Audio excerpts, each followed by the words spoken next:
Yes. Okay. Matt, what do you got for us?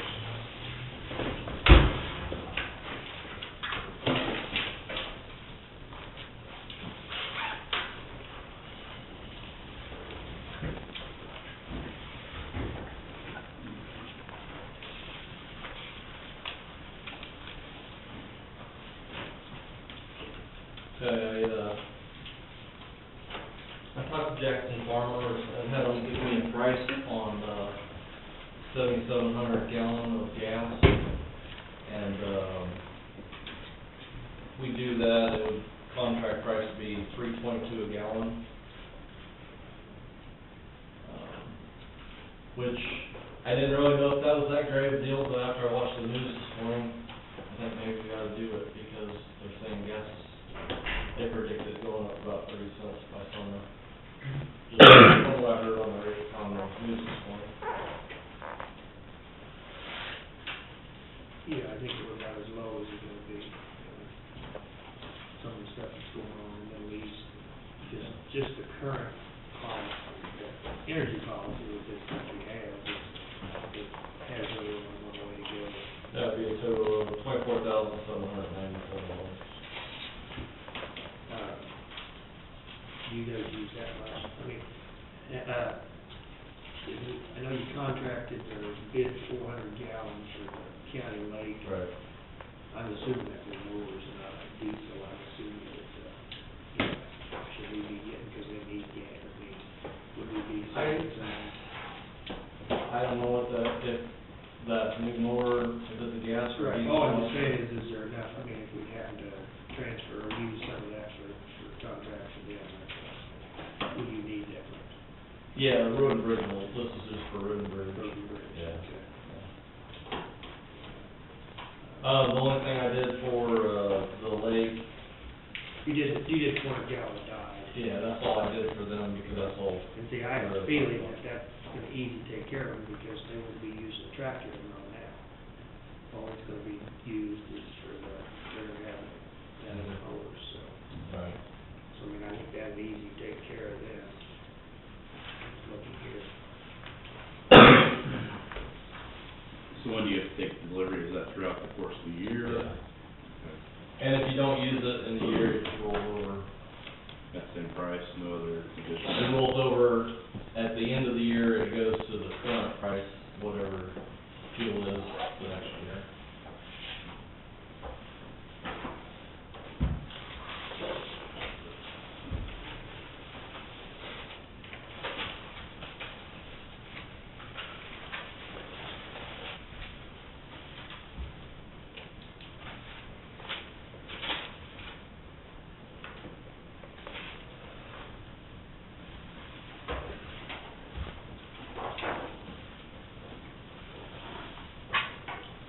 And also I looked at the prices of Jackson Farmers, that we contracted last year. The clear actually is the same as last year, and the dyed was, last year we give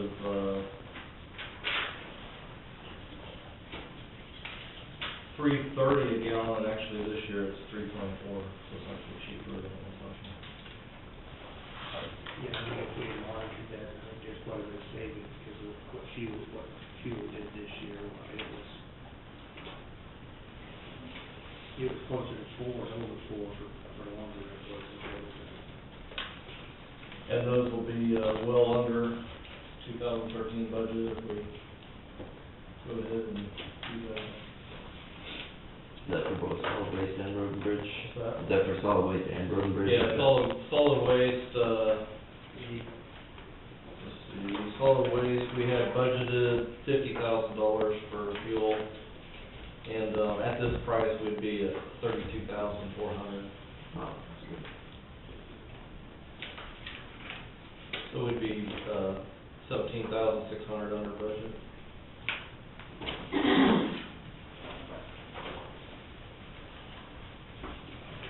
So if everybody's comfortable with the fuel, Yeah, I would, I think, I'd like to check with, I guess, I'd like people to see whether or not, so we can include all that. And, get an idea. I'm sure that mower is gonna be more efficient than even a tractor, but still, we could say, I'm gonna guess, I haven't had a clue for sure how much they need, but well, they called up here 3 or 4 times wanting to be. yeah, 400 gallon. 400 gallon, that's a little waste of the tractor, because all they use it for is laden, basically. Well, I went ahead and filled out a PO for the lake, but I'll just leave it out. That's for the guy, yeah, okay. But yeah, they would honor, I mean, even if we do something separate for them. Yeah, Okay. yeah. We ought to probably, I'll give them a call and see what they. I guess I can leave that, and if, you wanna, because it's not my department anyway, but I Right. take care of it. Yeah. So I'll leave this with you, and if you wanna do it, then, I think we'll just get a hold of it and, make sure that's gonna be. Did they sign off on that yet, or do that. the county lake, have they signed off? I haven't even, they don't even know anything about this, as far as I know. Okay. I'll call.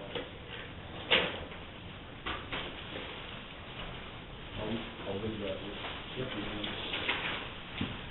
So then everything else, I guess, is good to go. Yeah. I think so. Okay, I've got fuel for the gas with, Road and Bridge for 7,700 gallon of gas at $3.22 a gallon, be $24,794. And then also I've got, PO for diesel fuel for Road and Bridge, $118,600.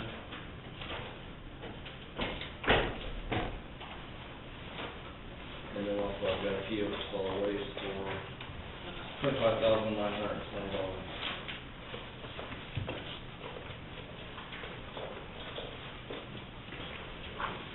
I beat you, Wes? Good.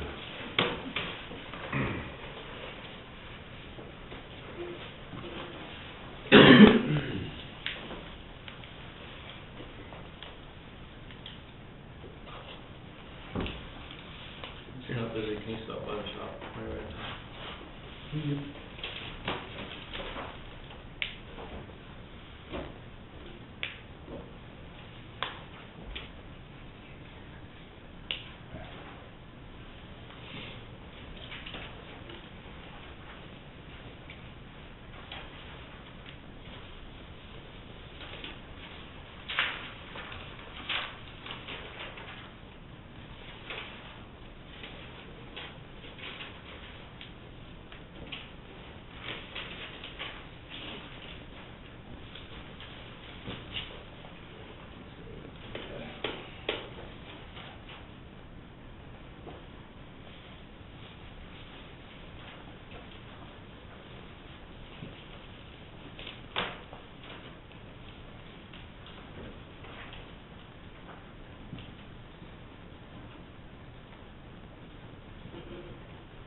2014 excavator, that was $577.05.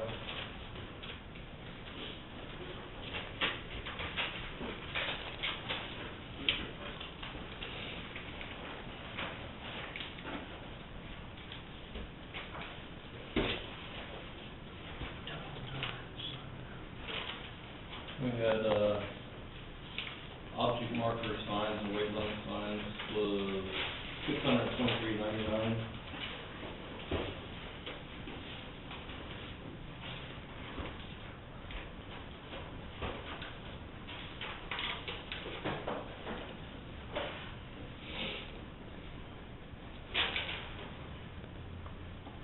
Those way load signs for bridges, is that what? Then we had, pump went out of one of our graders that turns the turntable on the grader, and it was $1,871.48.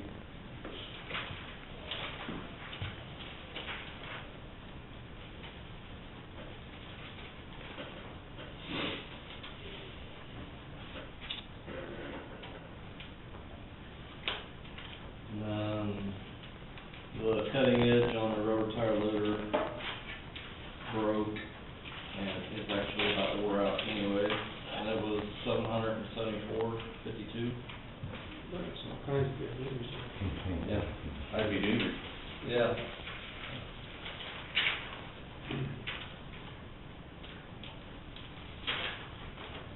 Seems like everything hits at once for some reason.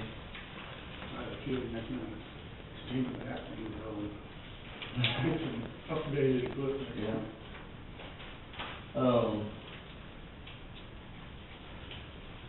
Also, those, Volvo graders, they got 3, heater motors in them, and,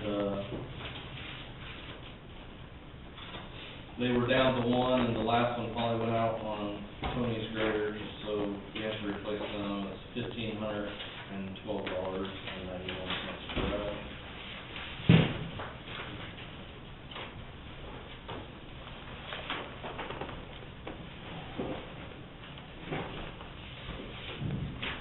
And that's all I'm going to bridge. Do a couple questions. Okay, I've got one solid waste here too, but. Oh, go ahead, yeah. Okay, I've got, if you remember, I came out and talked to you about repairing the bucket on the 963 track loader out at the transfer station. I thought I got a PO signed, but evidently I didn't. It's, $9,001.57. That was actually a little bit under what the guy quoted me. Yeah, I'll see that.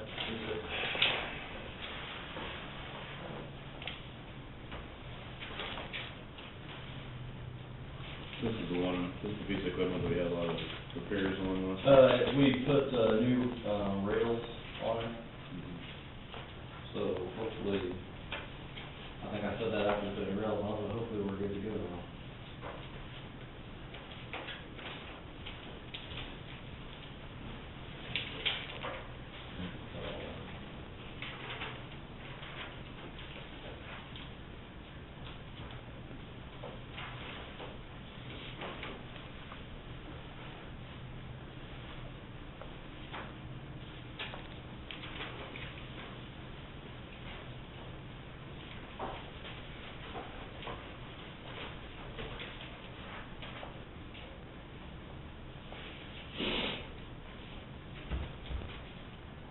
And we are pouring the bridge deck on the bridge now at, 238 and 59 today. Concrete's supposed to be here at 10 o'clock, so. And after that, we're gonna let the concrete set for about 2 weeks and should be ready to open it up. So if you wanna have a ribbon cutting ceremony or anything, just let me know, we'll ride a bike across it. Have you heard anything more on our two? No, I will, call, Bob Chambers and see if he's got an update for us. We did have a meeting down at the the bridge on River Road on Friday. And, everybody recommended the same option. It was option number 3, and it was the cheapest option. And it was to, they were worried about semis getting around the corner down there. It's a fairly sharp corner. And option number 3 was to make that corner swing out a little wider. And, that was the cheapest option by far, so that's the way everybody wanted to go. Yes, it will have guardrail around the corner. You read my mind, didn't you? But the way they wanted, yeah, I brought that up because it was the same thing, but it's only on the inside corner, only on one corner, not both corners. But the way they want to realign the road with a big swing in it shouldn't be a problem. Okay. But yes, it will have the big swing guardrail. Property? Yeah, we'll have to, there'll be some right away, we'll have to wire, which is standard. BG was gonna get with the Corps of Engineers and the railroad because that might be a little tricky because they'll both be involved, so, they're gonna look into that. The Corps of Engineers, I don't know if you're familiar, they just did a bunch of work down there and, yeah, I guess you guys, Yeah, I was down there at the river. Yeah. Right there where they built that little parking lot is where they wanna make the road swing around there, so I'm not sure if that parking lot was just while they were working on that bottom ground down there. Hopefully it won't be a problem to acquire a little bit of that right away, but, like I said, BG was gonna get with the Corps and. I think there's talk of later leave it there after they, if they have intentions to leave that parking area there. Well, they were gonna get with them and see what plans they had with it and see if there'd be a problem if we acquired probably about half of the parking lot to make that swing in the road. They have an estimate, David started, I know it's 2014. Yeah, they didn't give an estimated date to start or, price yet, so. Like I said, we did opt for the cheapest. I know Bill Pohl was down there, also, he thought the option, that would be the right option to go also. What were the other 2 options they threw out there? The other option was to, move the bridge to the south, which would be, you'd have to change the channel, and there's also a railroad bridge there, so that kind of threw that option out. The other option was to build a big, concrete abutment that goes straight up and down and leave the road in the same spot it was. But they estimated to put that concrete abutment right there, straight up and down, would double the cost of the bridge. Because there'd be a lot of concrete in it.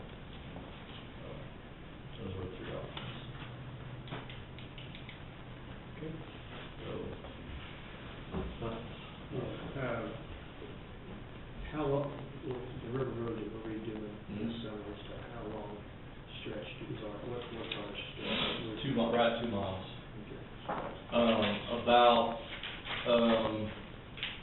3/4 of that we decided we, not go quite as heavy. I think we decided. Once you get around, yeah. East-west. East-west part. Yeah, about 6 inches of bassinet, but, That doesn't seem to be much problem. yeah, and just a little over a mile, local south there.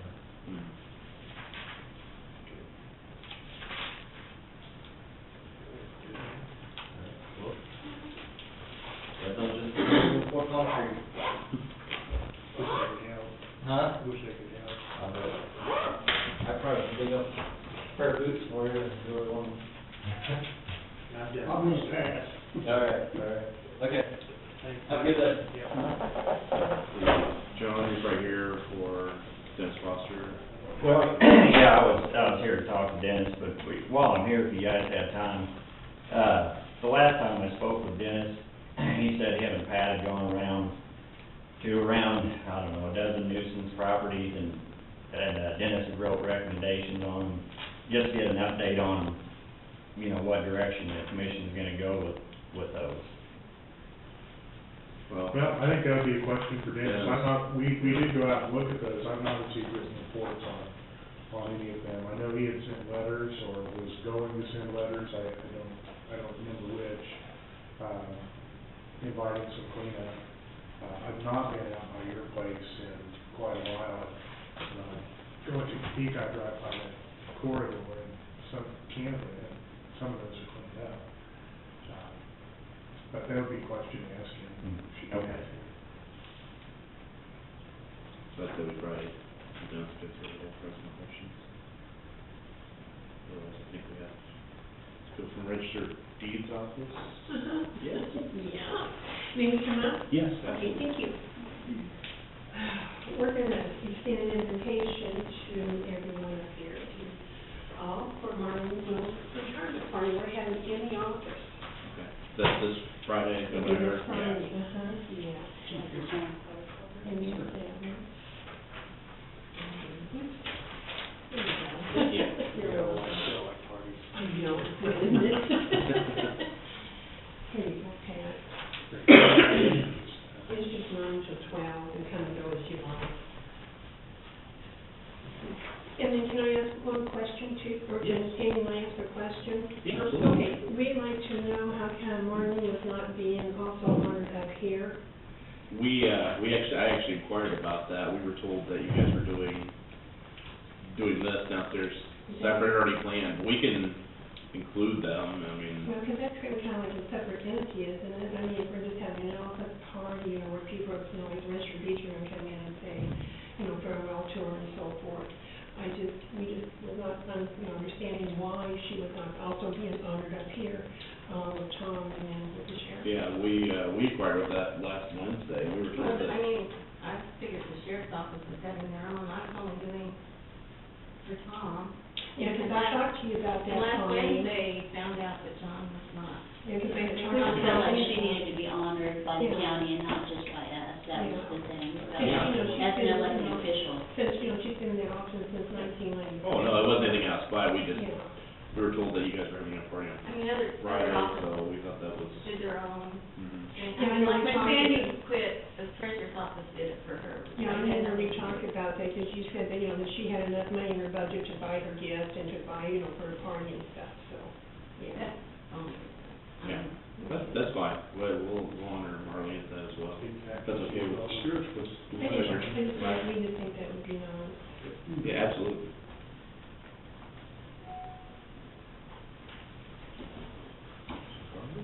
I'm looking forward to seeing you all there, too. Two parties in a week. Yeah. It's nice to have parties. Yeah. Thank you very much. Would you like this one?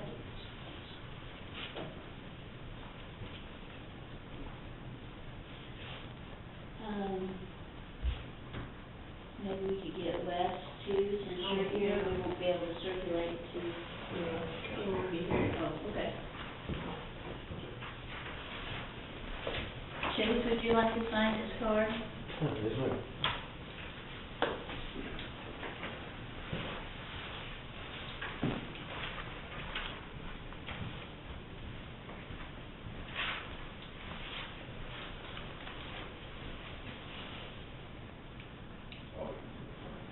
Okay. Did you get my email about the trash meeting? Yes. Thank you all. Yeah, you're right. Thank you for coming out. Have a good day. Sorry about That's the date that we set, but it's checked Before we, before we had it confirmed. So what do we want to do? We sent the letter out about the trash meeting long before we knew the bill line, we was gonna cancel the meeting because Bill and I both gonna go, so we need to read that. The trash haulers are gonna come out on the 16th, and we're gonna have a meeting on the 16th. So do we want to, if we have to start a meeting 22nd, do you want to move it to the 22nd? Yeah, that's fine, unless something is gonna be stacked with fields. We don't know exactly that much, but how long we figure it's probably gonna take, 45 minutes? With the haulers. Yeah, half hour, 45 minutes. Yeah, I'd say at least 45, depending on who shows up. Right, and these are the ones that you're calling in, not, these are the actual, like, hearings, as always. I think we talk about 5-10 minutes apiece. I think we have like, I'll say either 13 or 17 of the actual call-in hearings. Okay. So, you can get probably half of them knocked out that day. Have we gotten confirmed from any of the haulers, Cat or Chase, have we heard? I've heard, only from Becky, Martin's was coming. Yeah. Well, I talked to him, tomorrow the other night, and he's planning on coming, but he says the 16th, and I said, well, we won't have a meeting on the 16th, so he's waiting to hear, but he planned on coming out. Let's schedule on the 22nd. So what time?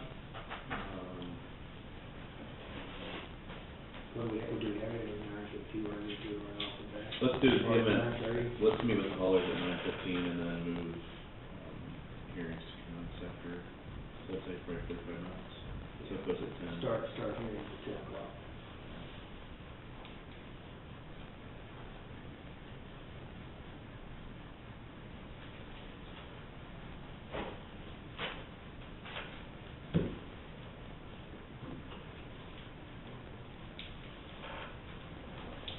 So at least two, and their third one, and their third hauler. Becky. Days. I'll talk with him, he does ours, so I can make sure I talk to him. And Chase, have you gotten like a summary?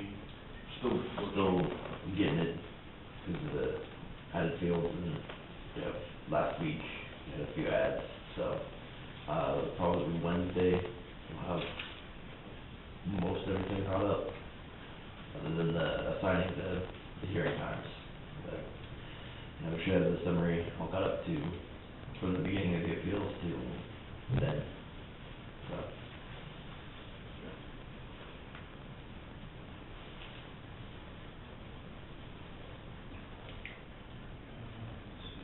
Chase, do you have anything else? Wes?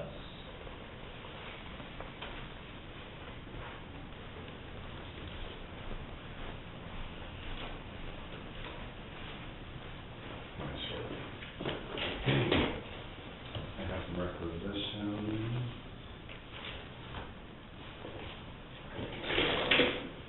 First is our water heater burst at our office. We had it replaced for $579.50.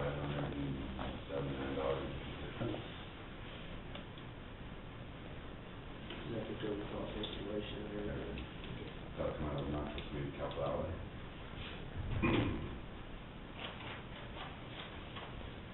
Second is, I was talking with Matt, used to be when Dave Evils drove a truck for the road bridge, they would come out to our parking lot, that hasn't happened for 2 years. So I was asking if they could do that, because it gets worse, like, not parking behind the building where the ambulance is pulling in and out, and they would have to make a special trip out there, and so then we started talking about putting a snowplow on the gator, the emergency management room, and we can do so for $700. And I asked him, and he thought that sounded like a good idea, so that's how we would like to proceed. Because then the actual EMS boys that are there 24/7 can plow whenever need.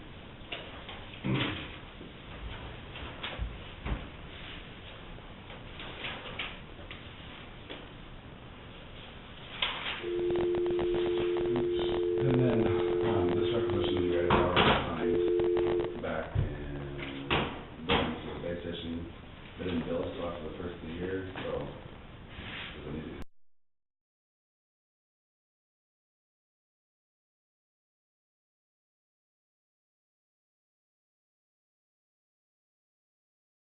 come out of the capital outlay or come out of the EMS fund? How's it, what needs to happen with that? Okay. We signed, we bought a base station for the ambulance service for that treatment location. They signed it back in November, saying, yes, go ahead and do it. They had it coming out of capital outlay when we originally signed it, we just now got the bill. Can that come out of the new EMS fund? Or do they have to find a place to come up with it out of capital outlay? What needs to happen? Do we do a 13-month accounting? Do we, Do we? So it could come out of that same fund. if there's money in it? Which one were we pulling out of? We were pulling out of county general capital outlay. If there's money in it. I know, that's what I'm saying, can you I come don't- out of the new 2013 fund, is what I'm asking. If there's money in the other fund, I have to take it from. How much was it? 1,170. I just wanna know where you want me to pull it from. I have to look at it, I don't know, where we're at. We having something this week, we have like a final statement. Trying to get it. I mean, we won't have all of 13, because we still go until February. Oh, well, Account. Ledger sheet, or we can have like financial statements as well. We'll have, the budget report, what else do you want? You wanna, Income, can we draft up like an income statement, or, as to what the income is? yeah, income statements and expenses for 2012, can we at least, we probably need to get that going for the auditors anyways, financial. Unless we know where we finished at in 2012. Well, we won't know that until after February, because we're still getting bills in for 2012. Mm-hmm.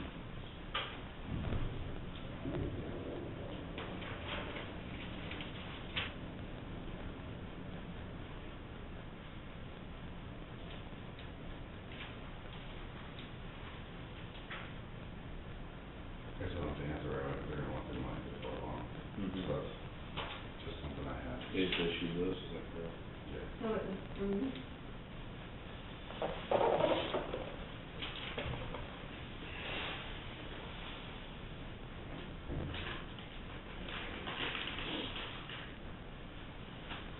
If we originally budgeted general capital with a updated sheet, I don't know where we're at. Right. we might have it in the county general, someplace, amended county general, so we probably could take it out there. That's it, yeah. They take that out of County county general, general. okay. So here's, the 800 courthouse. I mean, that's, I amended the county general. Right.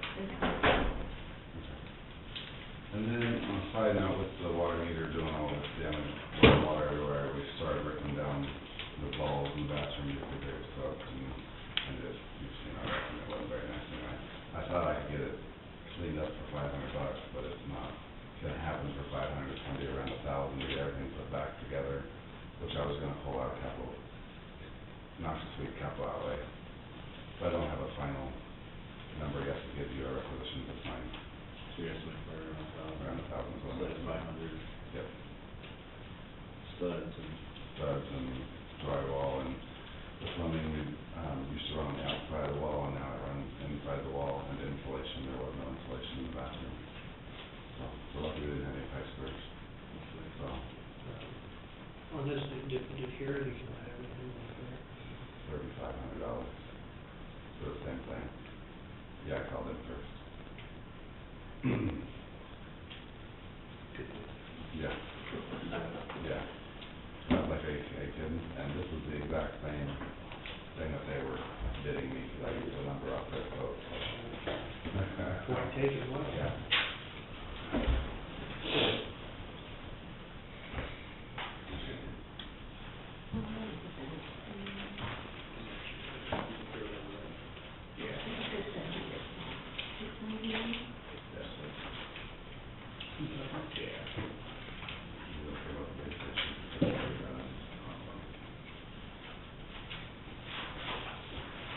Oh, one more question,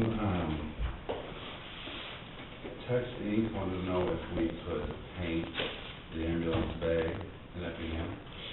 And I said I would have to ask you guys, didn't know if maybe if you could buy the paint and they could actually do the labor to cut cost on it. And I said I was gonna ask. And they So said they they want to did. paint? They wanna paint the ambulance bay with still non-painted sheeting, and they wanna be able to wash the ambulance inside when it's cold, which we never did, we always did it outside. So you need to paint that sheeting before you wash the ambulance in there, because you ruin the sheeting. And so I said I'd ask, maybe you guys need to go for, we buy the parking lot. That could be a little, Yeah, I guess what's pretty good. Or we could get a bid and have someone do it, like, I thought I would come in. That sheeting's not waterproof, that stuff is. No, it's just so. Flake, like. it's just sheet rock. No, OSB. That chipboard. Oh. OSB siding or plywood and stuff. I mean, if you just, do a primer and put a thick latex coating on it and seal the bottom with some kind of solar seal or caulking metal side. So we'll get back up from behind. No, you caulk the bottom, just put a bead all the way around the bottom. Sure. From the paint down to the floor. I would approach them, they're coming in 11, right, first, they would do the, with those people on call, they do the regular contract there. If they're coming in 11, they know that. As long as they're lined up and they know how to do it. Yeah. Just getting your paint doesn't mean that Yeah. it gets done right. I agree. Yeah, all right. We may have to go on the show. They said that, yeah, no, yeah. They said that, they would prefer someone else come in and actually do the caulking, so it would be done right on the bottom. Painting, as long as you get paint on there and you get good coverage, you're okay there. But someone that is more experienced to do the caulking around the bottom, which we can find someone who can do that. If night, I would have Joe keep the first out. Fly sheet, well, fly sheet on there should be, We could do that also. That'll flash in the bottom of it, just ring that out a little bit, top to bottom and top and bottom of it. You spray it, talk with Joe, and come out, take a look at it, assess it before they start painting. Yeah. And then be careful because we, I'll talk to the floor so that we get paint on the floor.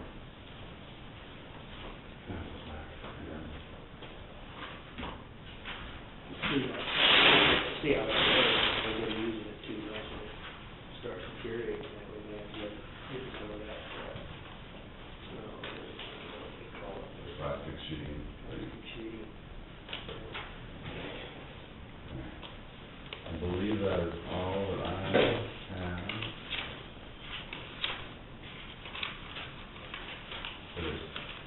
Do you have anything for me? All right, thank you very much. Have a good day. come to the party on I'm coming to it. Yeah, when I will be here.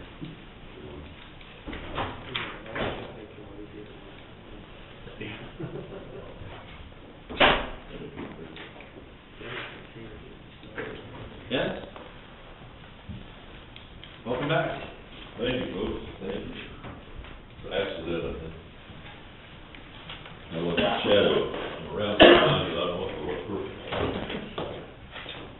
I just want to meet with you today to clarify if you have a procedure or you want to establish a procedure to handle something that doesn't come up often, but it has come up now. I was contacted the other day by the Omega Demolition Company that's taking down the bridge, and they're gonna have some demolition waste.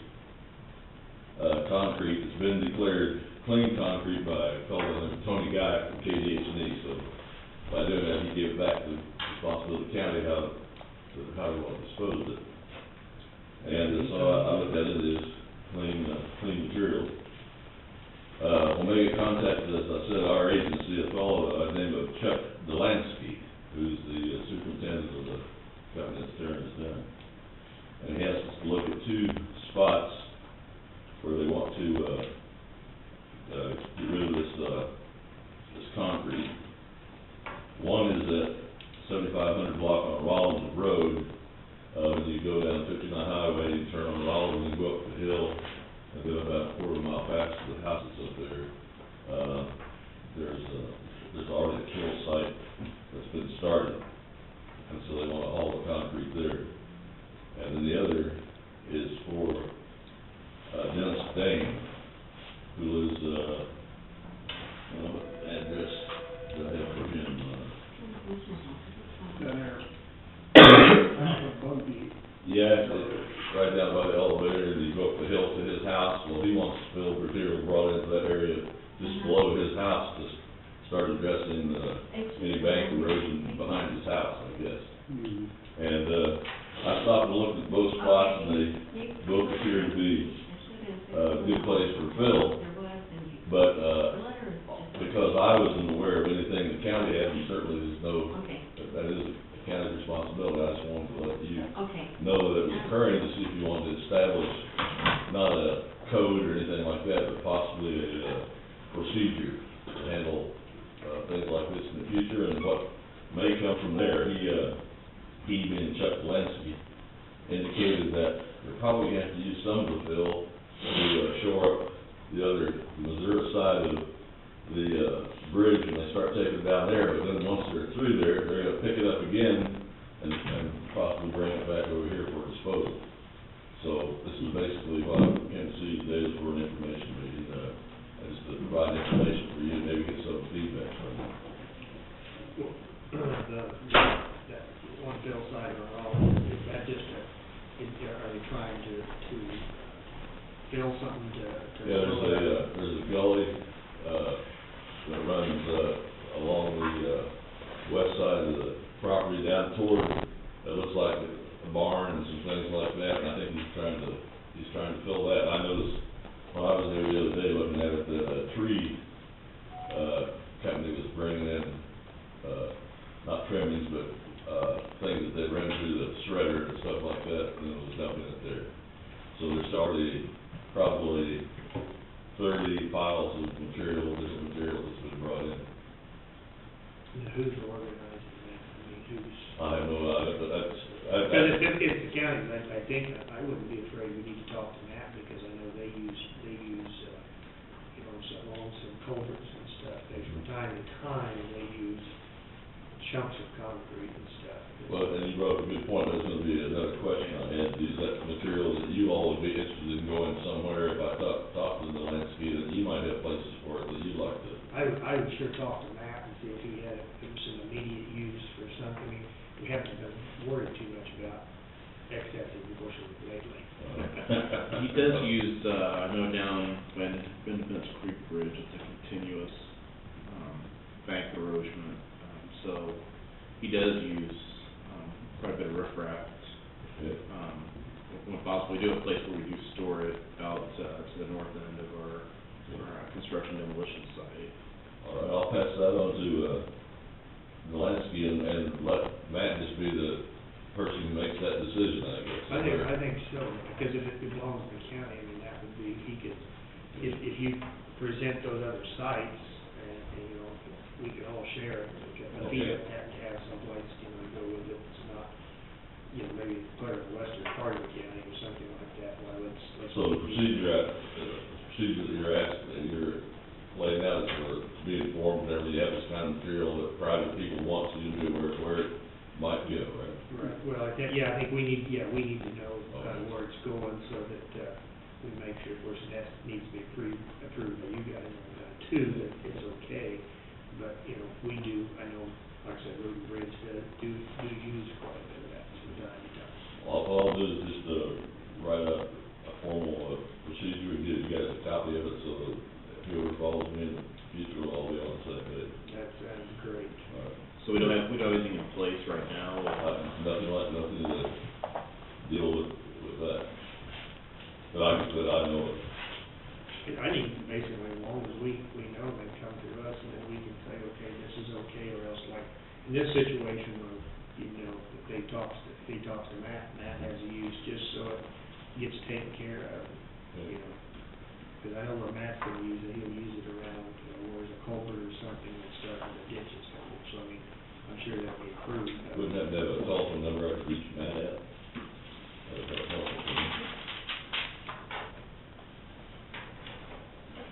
I'll get pulled up here, let's turn the phone back on. I can give you a cell phone number. Go ahead. It's 370-1552. Thank you very much. 913 or All right. And is that something that we should have in place, Well, documentation? actually, I did a little research on it. I don't think that they really need much from us. I think, maybe it's more of along the lines of courtesy from Kansas Department of Health and Environment, that, just so we be aware. I don't see that there's any requirement. We don't own the stuff, and I don't think we're responsible to deal with it either. I think they just, didn't want us that they were authorizing some sort of mini landfill, in the county, so. Well, certain things I think that we do need to be aware of is, like, one thing immediately came to my mind is, flood plains, you know, if you put material like that into flood plains, you can't build in flood plains, maybe that would affect it. I agree with you, I think that, basically, it's just knowing where it's at, so we try to avoid the nuisance situation in the future. That's the key right there. Did the contractor, estimate how many tons he's got, or? No, and I asked him that question, he said he, couldn't estimate it at this time, he'd work on that, and he had informed me that, in the business, they don't use tons, they use yards, so he doesn't know how many tons that he has, so next time I ask him the question, I'll ask about yards, so. Okay. No, Matt probably, if a whole bunch of it, Matt probably wouldn't have it. No, but if they Make could use use, for it. if he could use 3 or 4 loads, I mean, he may even be able, they could take their trucks down there, and they could load them direct, and they could take it where they need it. I think it's a courtesy thing, and I'm plain sure that we have the townships that if they want, they'd have even use for it too, if they knew about it, so. There's gonna be some interesting stuff going on there. You got time to sit around and look, because they've got he said they've already got people lining up to watch their activities, and then once they, actually, they implode the bridge at a certain time, and then they'll have to get the pylons and everything out of the bottom of the river, so there's things that probably kind of interesting to watch. Yeah, if they need help getting rid of that iron, I'll help also with that. Okay. I think that's why they're there. I think so too. Okay. That's all I have. Dennis, we had a question, John Rasmussen back here has been, advocate on, some of the nuisance properties, and, he had a question earlier. I know there's been transition, you left and had to come back, as far as there were about a dozen or so properties that we had filed with KDHE, for nuisance, in violation of nuisance resolution. Do you know where we're at with any of those? Well, I think, I'm gonna try to coordinate this with a man here while we're talking. He and I drove by and looked at them. There was very little work that has been done. All of them have been notified officially, by certified letter. And so, I think the notifications, you'll have to tell me if this is right, are adequate. Even those people who didn't accept the certified letter, they got a copy of that letter in regular mail, plus, we've always operated on the premise that after they're notified, and they don't accept it, it's the same thing as notification. Is that correct? There's a difference between not accepting it and rejecting it. They just simply don't go pick it up. That probably isn't, certainly if they reject it or refuse it, that does count as the same as receiving it. But I don't know which they did. Well, Generally, what happens is people just don't bother to go pick it up. and I'm sure you've got, I left copies of all those letters at your office here about, 2 months ago. I have the initial letters. I thought that there was going to be an update. The update was gonna be, I'm sorry you didn't have that as a report of, our follow-up, the day we went out and looked at all those and found that not much had been done. So, I guess, this is one of those things that are pushed. I'm ready to testify, if that's what you wanna do, that hasn't been things done at those properties, if that's what you wanna do. Or, if you want us to issue a second letter.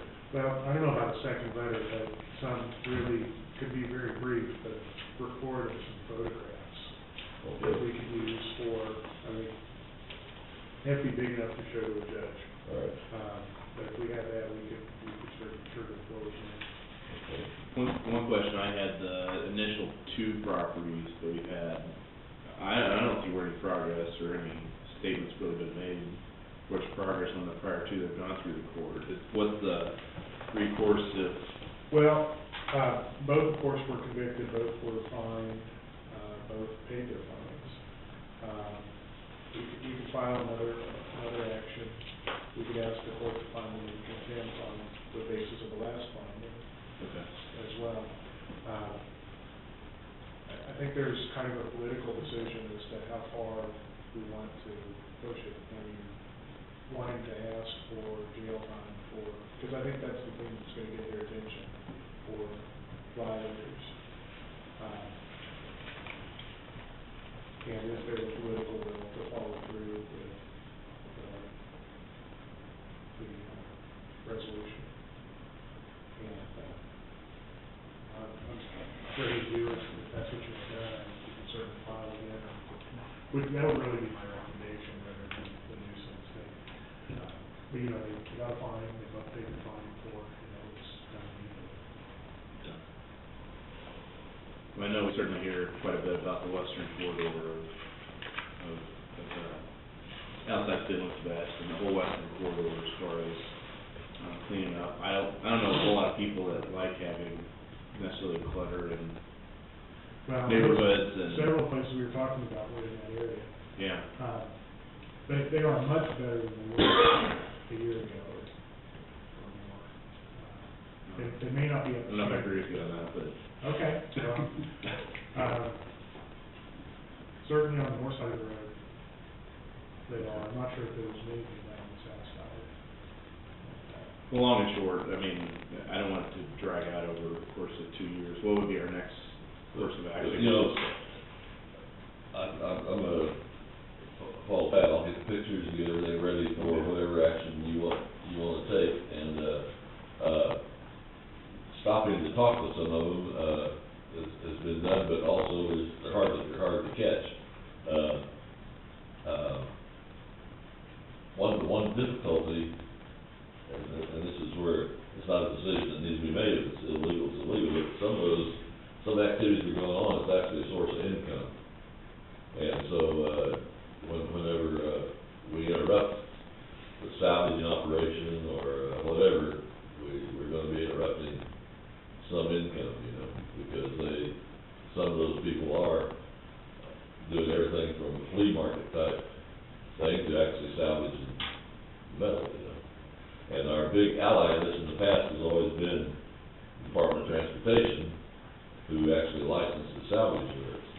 And, they're not, for some reason, we're just not getting the same response from them that we used to. So, I don't know what that's all about. But, it's frustrating to, people making the complaints. It's frustrating to the people that's going out and trying to deliver the notifications and get everything in order. I know it's frustrating, to Pat, but it's frustrating, for the people that we're dealing with too, because sometimes, it always seems like when you get into this situation, that, you're talking about the same thing, but you're not talking about the same thing. I'm talking about something that,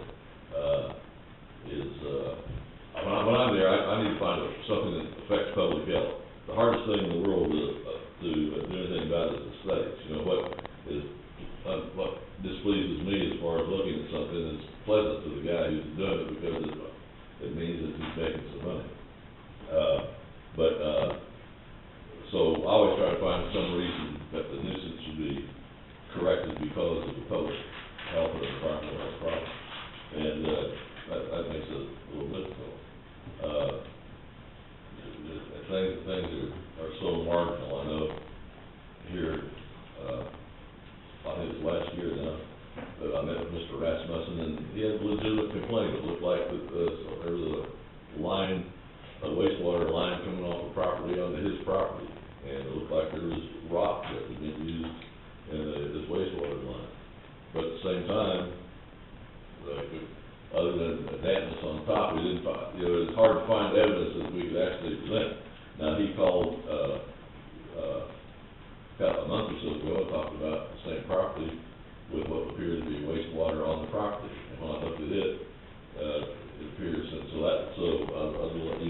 tried to call you the other day and let you know that the letter had went on that one. Now, a letter's a letter, and that letter just sets things up for what, it's one of those things where it seems like and I know it frustrates you too, because it seems like everybody's like handing the ball off, And so if he hands it to me, I write the letter and I wanna hand it to him, so that's where we're at on this. But, it's not because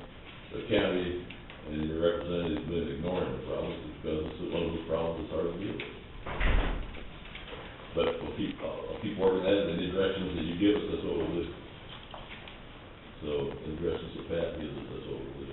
Because Pat, where are we at this point, if we've received letters or notification letters? Well, as I said, I think we just need the reports and pictures, so we have the evidence and file before we file Okay, well, nuisance cases. with Springton, I'll try to have all that to you by March, so that there'll be time that people can get back out and do some cleanup, you know. Try that. Yeah, it seems like it doesn't matter what time of year you do it, Yeah. because if you say it's in the winter, gosh, I can't do it because it's, it's, too cold, and if you do it in the spring, I can't do it because it's too wet, and in the summer, I can't do it because it's too hot. If we aim for February, is that are you too stacked up as far as catch up, or what's your, No, I just laid it out because of the weather. If he wants it next week, we'll try to get it done. I'd prefer by the end of the month, but that's just, Yeah. I don't wanna see it drag out too long. I don't see any reason to put it off that long until March, but, certainly if, by the end of February, I'd like to have them filed. Good. If it's, unless this winter's different from every other Kansas winter, there'll be weeks in there where people can do work. And then after we get to court, the court's generally gonna give them some time to get things cleaned up too, not really recognizing that they've had, what they've had before, so. Over the years, in other places I've, been assigned to, they have a procedure that was very helpful, and I don't know whether that's a procedure that you have or could establish, and that was called, it's always a public works type of cleanup, is that after notification had been done, after they had been convicted, after they paid the fine and still didn't get done, the county actually went and did the cleanup and charged back the property to that. And, we do that all the time with, demolition of houses and things in some of the small communities, that the state has a standard for doing that, as far as taking down houses and demolished, so you can't get the owner to do it. And, in other counties, whether it was, just debating the nuisance after all notifications had been accomplished, it was, the county would do the work. And, the state law on housing actually allows the county to keep any salvageable material to sell, so to try to replenish what they spend on getting it done. And so that's another alternative, not whether we have the ability to do that or not.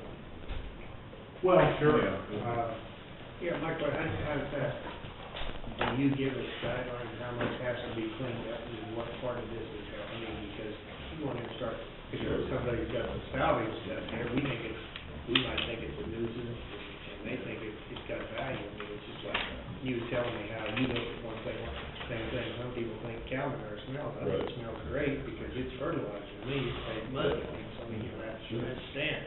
But I mean, if we did something like that, do you guys work with us as far as to say, well, this is the area and all this, I mean, so that we have some kind of protection from a legal standpoint, that we don't, that we're not, or cleaning up something that doesn't need to be cleaned up. Certainly. Okay.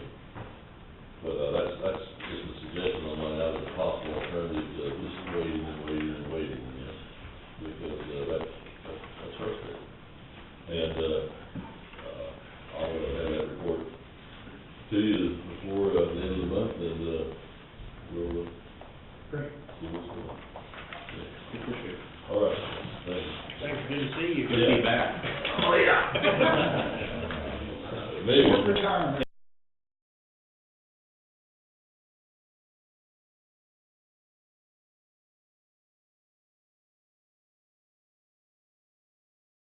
They keep pulling you back in. I know, the guys that hired to replace me, they keep moving on. I don't know what that tells you about this job. Maybe I should have moved on a long time ago. Thank you. Thank you, Ryan.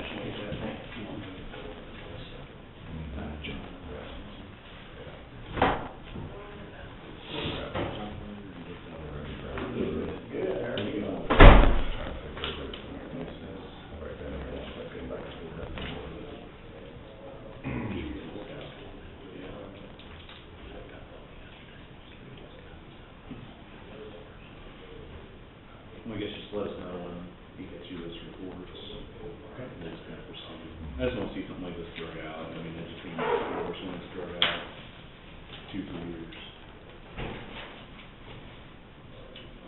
Larry, you have something for us? Whatever you think, Rick. No big. Yeah. You got till 11. I just wanted to see, Jack and I got together yesterday on the Super John Wednesday. He brought up the idea, he'd like to see John get his gun and badge. I think it's since it's on inventory, if it's approvable to you guys, I know we give him in the work his badge and things like that.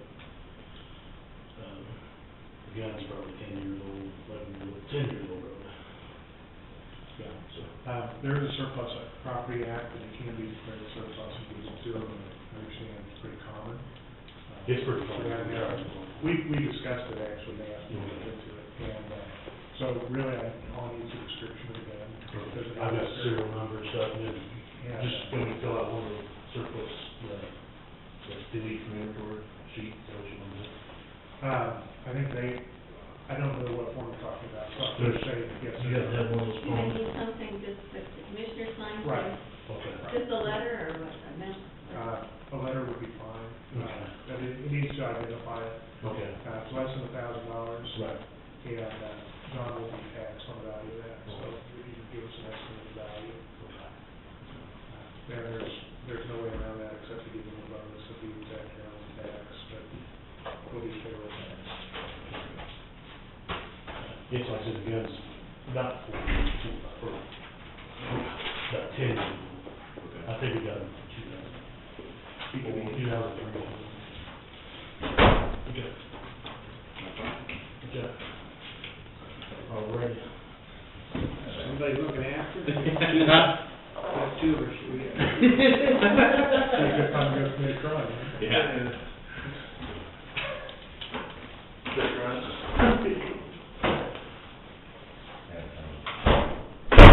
I guess John, John? or Wes was here, Wes, Mine's you short. get something? Mine's short, I forgot something. I'm glad he's here.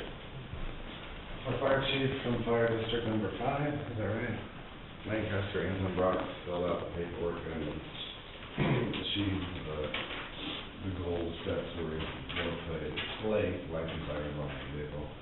Myself and John have already signed off on it, so we just need the board chairman to sign for each vehicle. Mr. Chairman, I move to authorize the chairman to sign and call it. I'll second it. Emergency vehicle notification. All right. To get that volume. All in favor, say aye. Aye.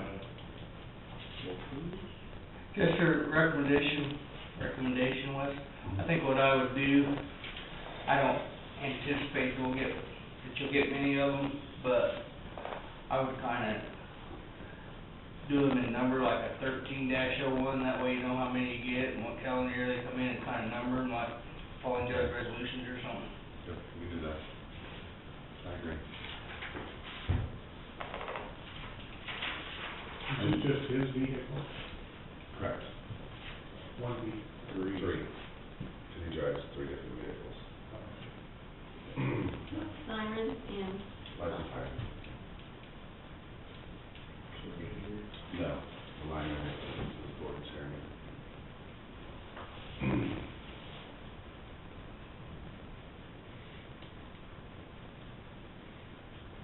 And it will expire upon not remaining in compliance with the order. They have to have 500,000 in defensive driving.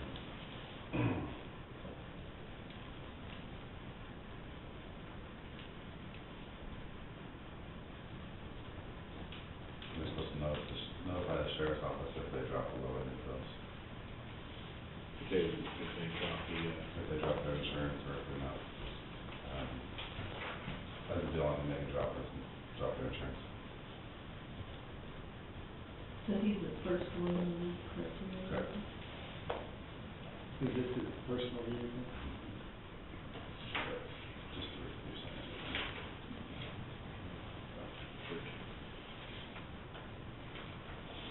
And that's the letter from his insurance proving that he has 500,000, and plus you have to notify your insurance that you're gonna use your vehicle, so that one letter completes both 2 of the transactions, and the third one there is proving that he has defensive driving offered by his own use.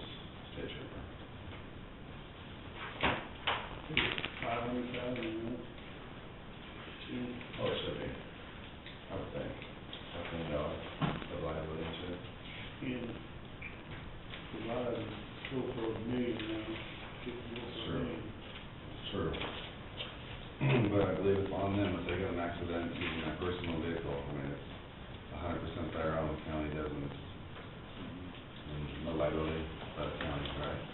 No, you always can assume some liability, but that's why we, yeah. But I think having them have that high limit helps, but yeah, we can always have some liability, but. Well, I mean, the point you raise is a good one, but I don't know where that dividing line is. There are some cases where $1 million would be, there's some where $2 million would be, but. For individuals, it's like typically 100 or 300,000. Yeah, and we require 5. Yeah. Okay, that's all I have, I'm not coming back this time. Okay. I didn't forget anything else. Copy this and throw it in there. You might want to hear this first thing before you leave. Okay, I'll take it. Got another notice on that, mobile home trailer that we acquired from federal surplus a few years ago. I think maybe Pat filled the last one out, or you did, Jeff, I don't remember, but I think we just need to do the same thing, would be my recommendation. And I think what we did was wrote a short narrative that we would use it in the event of a natural disaster where it would be used for an emergency command center. So, I would recommend you do that again, and then at some point it becomes ours, and then if we want to get rid of it, I think we can, but apparently we haven't reached that yet, but we should be getting close. Could you take that, pull it out, put it back on the inside? Does it have that explanation on it? Yeah. Okay. Okay, and you're gonna bill with it? Thank you. Bye. Few other things that I just wanted to see if you wanted me to try to take care of before I leave, or at least just make you aware of it. A few things that on surplus, a few of the bigger things that's been sitting around here that we need to get rid of. There's a wide pallet across the street. It's been stripped down, cleaned up, it's ready to put on surplus. Then we have a trailer out back, which Pat's just needing a signature from me, and then I think he has to publicize it probably for 10 days on it. Well, we filed a lawsuit, Okay. so quite title action. So, I guess, I don't know if you want me to sign off before I leave, that's fine, if you wanna wait and. Is that fifth wheel trailer that's coming up? Yeah, that. It needs to be done. Even if Jack had some other use for it, it still has to be done, so. Yeah. I can't imagine that he'd have any use for it. Yeah. Well, we got that other flatbed that we use for our works that we acquired, so, there's no reason that I think that would be useful. And the county shop didn't want it, because I already talked to Matt about it, and he didn't want it, so. I think we just need to, Under the whatever we need to do. statute, I think we have to sell it anyway, but if we Yeah. apply it to, we just take it and start using it. Okay. And then, last thing I think of is, I would like to request, it has to, of course, be okay by you, but I'd like to request that, maybe you already have it planned, but an audit be done. I don't know if we could get Melanie to come up briefly Thursday or Friday before I go out. I'm not saying anything's wrong, I think everything's kosher, but I'm just, think it'd be a good idea. I've been in 18, 19 years, and they just did an audit, didn't find anything, but I just wanna make sure that I'm saying I want everything to be. You may just have her come out and meet with you, is that? Well, I don't know if you wanna do anything further, or if she has any ideas on what she should, if we should do anything, but I wanna throw that out there, that way, you know, what I'm saying is I've been in there a long time, and I wanna make sure everything's good when I go out, and I wanna make sure Won't that be covered? everything's good for him, but. Or is that too long to wait? Well, the contract states like, I believe, well, I haven't even seen an initial date for the start, I hopefully. think she said March or April. I mean, we're getting her stuff now, but to come up, to pick up the most stuff. I haven't talked to her, you can just, I mean, if you wanna call her, just ask her, but I'm just asking for that, 'cause I don't want somebody that wants to them now saying, well, this wasn't done, or this isn't here, or this isn't, but Well, we just had glass audit done and everything else, and, I don't anticipate any problems, I mean, if we don't have everything in, I mean, I'm not sure how long, it may be 2-3 weeks before we maybe have everything in and accounted for, would it? yeah. 2012. I don't know, if she had any idea, she may say not to worry about it, she just did the audit, and, I would think though, even if we ask her to do it, just for your sake, it's gonna be towards the end of the month, that should be part, I mean, she's gonna have your department audited, so I wouldn't think that we should have to pay very much more, so, I don't know, whether she might have different things. We buy the hour, I mean, that's what's gonna cost you. Is that what they do the whole audit for? No, this is outside the scope, Oh, well, that's. because you're outside the scope of the contract, so it'd be. But that's, because that part's gonna be done when we do the whole audit, though. Yeah, that's true. the only thing I think of, I've got hanging out there, there's a grant that I did for 409, there's $100 and some in it, and I think 409's expended all that they can, we would spend a little more to try and get it legal down with this. So we have to close that out with the feds, so I'm gonna try and get them to just kind of abolish that $100 and some so we can close that out, because if not, we have to do quarterly financial reports on it. And if Missy's still here, she's somewhat familiar with it, but I'd hate for Jack to have to deal with that if he's not familiar with it, but we're on the back end of it, we just gotta close it out and take care of that $100 and some that's still in there. I guess it means I would really wouldn't worry about it, I mean, we've talked about it, but I'm not that concerned about it. And especially, you know, during the transition, I mean. You can always, I guess, holler at me if there's any problems, but I just wanted to throw that out there. What was the 409 grant? There was a technology grant that had to come, well, it started with the police department, and for some reason or another, they didn't wanna do it, so they came to me at the last week and wanted to know if I would, cause it had to go through law enforcement because of the public safety / school technology grant, so, anyway, I don't remember what we got, $12,000 to $14,000 to put cameras at the front doors and all that. And it was a 50-50 match, but I guess I actually helped support it and write it for them. Greenbush assisted us, but anyway, we expended most of the money, but they didn't draw it down completely, there's still like $100 and some in there. That's the only real big issue outside of my end of the year. Like I said, there's still some invoices coming in and still,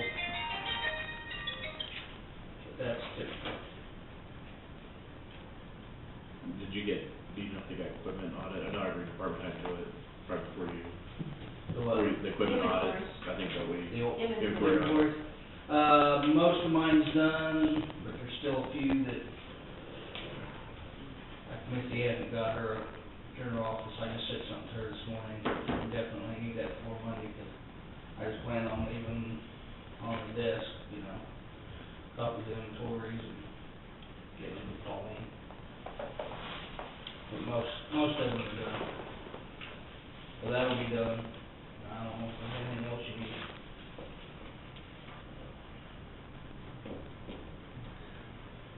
There's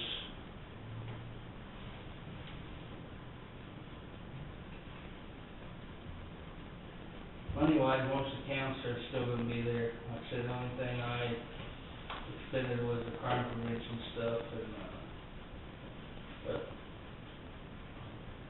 outside of that, I haven't been spending any of the money on accounts and stuff, and there's a couple, let's see,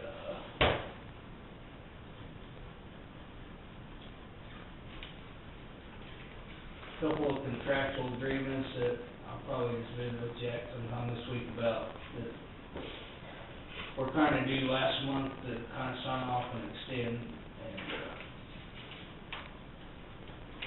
that needs to be done, but I can't think of much else. We were, EEOC officer, do we ever get clarification if we have We have two, Okay. it's John and it's Peggy. Okay. And, that will need to be addressed, Okay, just wanna make sure we're, because it needs to be somebody, if there's a complaint at Senior Village, they need to be able to go to someplace other than their own supervisor, or somebody in their chain of command, so, that could be Jack, or it could be, someone else in the sheriff, area, for example, somebody else in the sheriff's office, or, somebody else entirely. okay.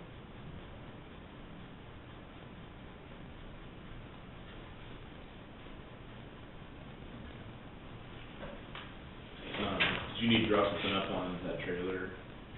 He's already Yeah, got Very it. good. It's ready, yeah. Okay, we might need a motion just to, I don't think we need anything from you, it's the sheriff who Oh, signs too. the petition. okay. Why is that, the car, you know, we The car is a different matter, right? And everything, I don't know if he just wanna wait, I mean, again, Misty's somewhat familiar how the public surplus works and what I usually go through, and then Wes has utilized Purple Wave if you guys wanna go that way. I used to use Purple Wave and I can't remember, but I think I switched to public surplus, 'cause let's see, Purple Wave, they charge the buyer the premium, right? Correct. And it doesn't cost us anything other than, do they charge anything? No. Okay. Public surplus is the same way, and they charge the markup to the customer, but I guess I just used it because it was strictly all government, so. But either one of them will work, and Wes is familiar with Purple Wave, and Misty's familiar with the public surplus side, so. I guess I won't get in a hurry about that, but it's just something, another thing he has to worry about when he takes over, because it's sitting over there in the lot, but it's ready to go, so. I guess we'd wait on that trailer, I don't know, we'd have to wait after that trailer, do them all at the same time. Well, the trailer isn't ours, the surplus stuff, that's all. Right, All that. but if we, Oh, whatever so you yeah. file becomes ours, then we're gonna have to get disposed of it Okay. somewhere or another, but. I would say we can wait and do it all at the same time, I guess. There's some other stuff that, little stuff like computers and stuff like that, that's probably gonna be surplus. You know, computers don't sell for diddly squat No. on there, so, you know, I think if you need them for parts, if you want them, they ought to go there to your graveyard. Yeah, if you have computers you wanna get rid of, I can use what we can and recycle the rest. I mean, I've looked on the Purple Wave site, I've seen 40 computers that they're selling for $100. Yeah, I think you're right.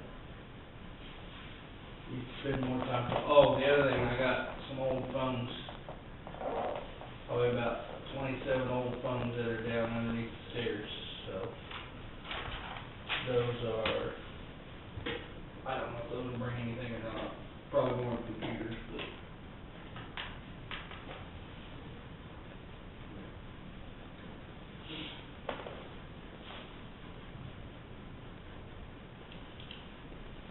Trying to think anything up in here that.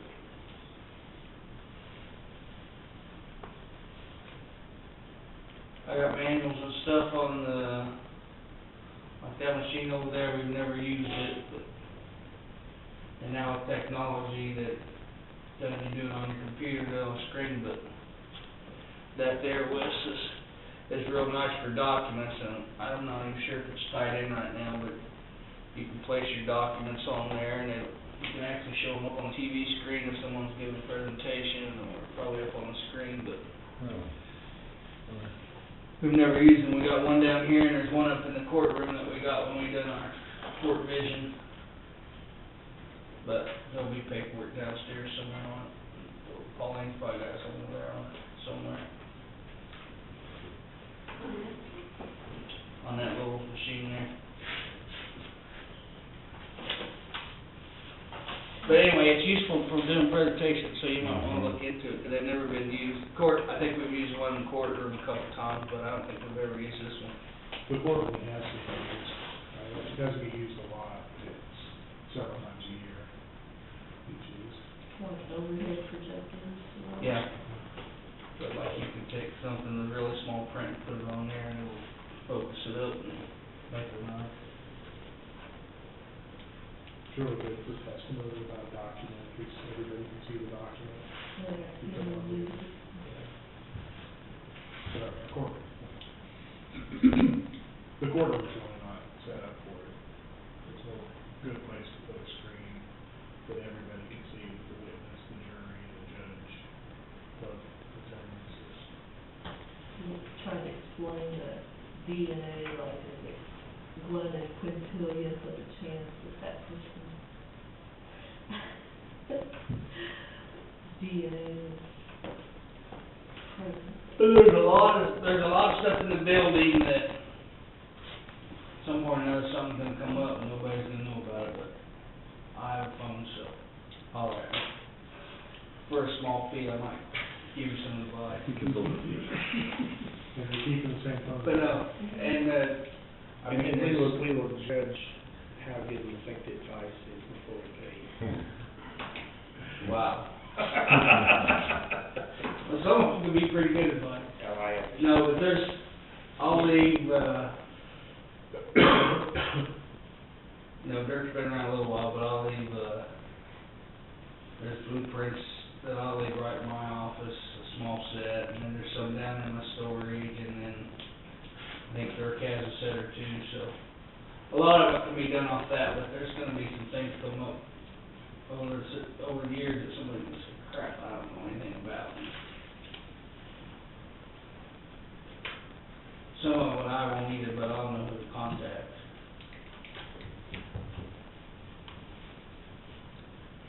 Okay, that's it. As far as I know, if I have anything else, Wednesday. I'll let you know Wednesday. Wednesday, we're having a. Don't forget the party. We're at the party, 12:30. Here's a piece of paper. Yeah.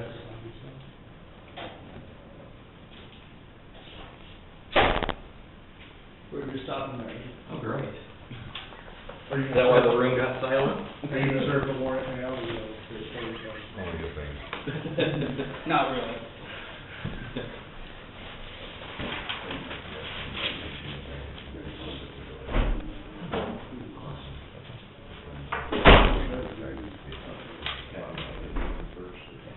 What's that? I'm gonna make a motion that we declare that gun surplus. And the paperwork on that. Well, Ball on that, so. Okay. I think you can do that just simply by, Sure. Sort them out. A motion, you want a motion? just You make want to it. make a motion? I make a motion. I make that motion. I like that motion, I guess. All in favor, signify by saying aye. Aye. Carried 3-0. Is this his gun and his badge? Correct. Yeah, if that has his name on it, it's no good to anybody else, so you get that anyway. Hmm. No, people show up at the door. Right here, door.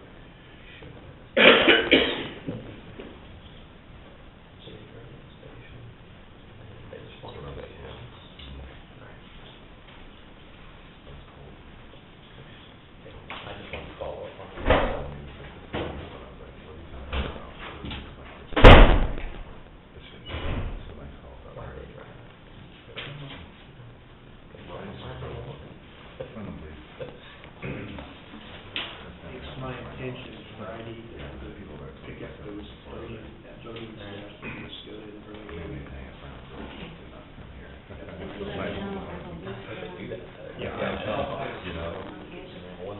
I'm coming in for Marlene's deal, I got 2 or 3 other things to do, and I'll coordinate that all one time. I gotta get those on them, let's go ahead and get it together together. Do we have a formal agenda for Thursday night? Basically, what I sent you was all stuff that he told me. So, yeah, because we figured get everybody's basically, Don's looking at it,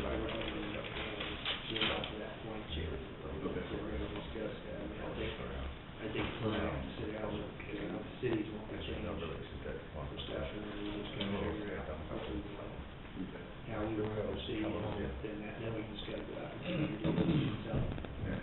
We didn't have anything on the solid waste committee, Mike, but I'm in there, I think. Yeah, Two Kelly. you will be, I mean, you're kind of the gentleman who introduced people, but I've asked them there.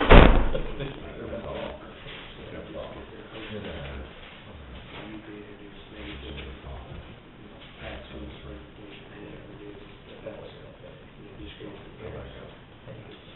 Good. You usually have a schedule, so forth.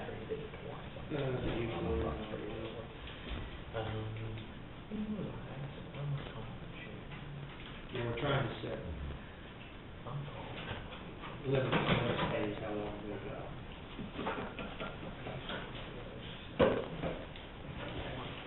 And you heard the sheriff. Jerry Henry. Yeah, Not officially, but I didn't see him yesterday either. He had initially told me like several weeks ago that he was I figured you would, I haven't heard officially. I haven't heard anything either, have we? I haven't heard anything from Mr. Representative Robert called, Yeah, he's got it. and Did the Scotia ever contact you? City of Atchison said they were having a meeting They're having a tonight, meeting. and I think most of the Scotia's back up. I'll call it.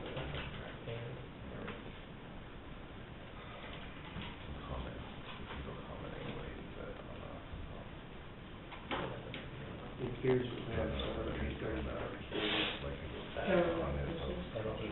Any. And then have a people, they come as slaves. Oh, yeah. Thursday is Thursday.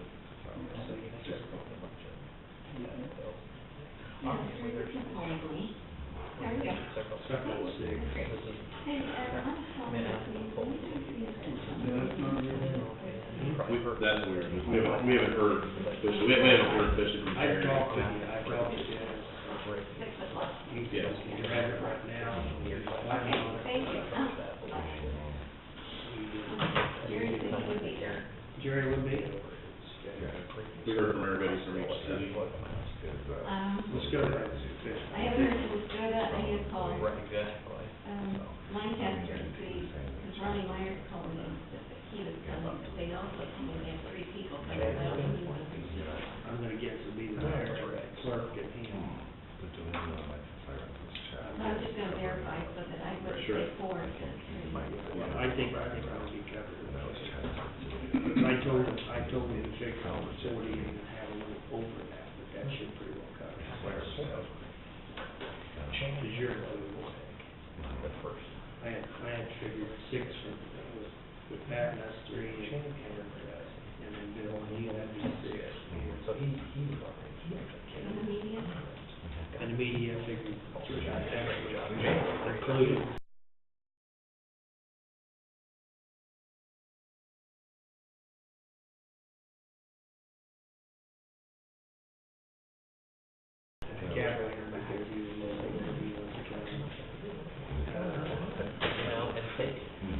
Effingham sent him, said, well, you sent me the list, Effingham said 7. Lancaster 3, Durham 3, and I think there'd be at least 6, if not 7, for us to go.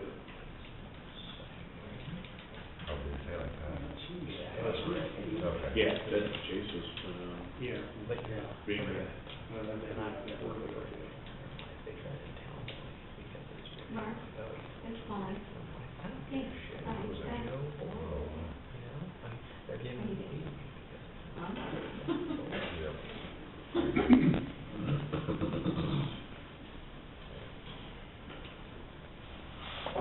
Talking about me, aren't you?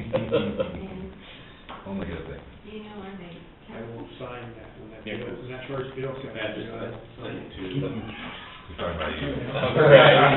Legislative report and discussion of the ones that Phil finished on that, solid waste committee, so we're gonna Okay, that's. get that discussion. Okay. What I called that, you told me you looked at all the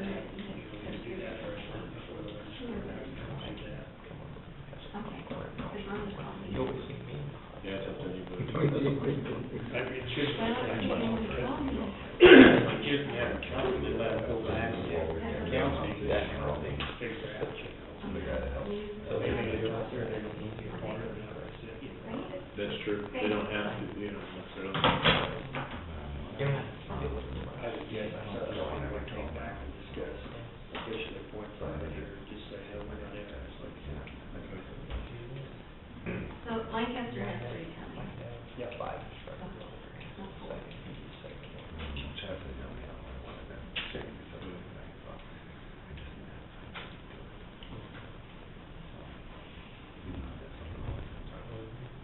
You do a 10-minute history. Did you call Kieran, or did they send a deal?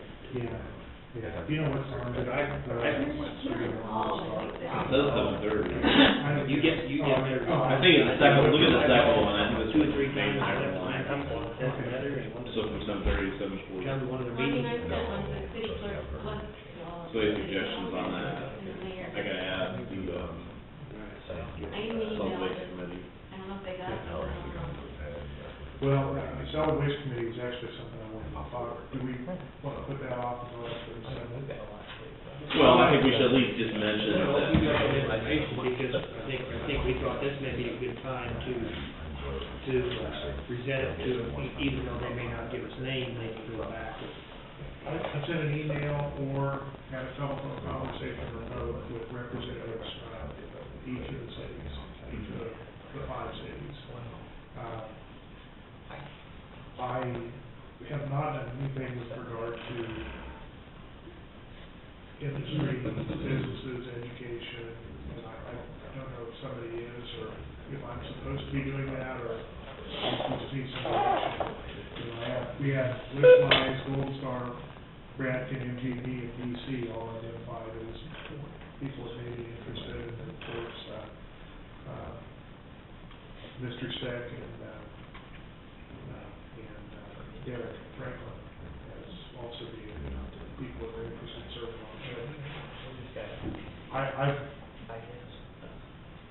I guess if I'm supposed to be doing something, I need some direction on what I'm supposed to do. No, I would say just at least have that statute, have it readily available so we can explain why we're doing it and give them, like, give everybody all the time, like, you do need to get that up and going. We could possibly, if Chase is there, we could possibly have them speak. Yeah, you could explain that. With the chamber, be the person to kind of put that information out to these small and big business people that they want to be a part of. I don't leave that to them, because we do that, that's what we do. I think we should probably contact them directly. Otherwise, it may drag Well, out. how do we even pick and choose? Well, I think we've all pretty much, Well, I think. we know who. It could be as simply as just asking the public Yeah. if they have an interest in serving on it. Perhaps they might read that in the newspaper if they can contact. Well, I think that, I mean, in a sense, you don't need to do that, but then if you don't get a quick response, then you have to start targeting. Well, I thought that, other than Bradford and MGP, I thought the rest of them would get any interest in those. Yeah, as long as there's representation, and they realize that they're representing not only their own business, but the other large businesses or small businesses, however it relates to their situations. So this is the public, contact. The commission or, I was gonna have it, or Chase. I would suggest to go through Chase. Should go, then they can. Cell phone number, Can I give the landline number? whatever number. 913-367-4400.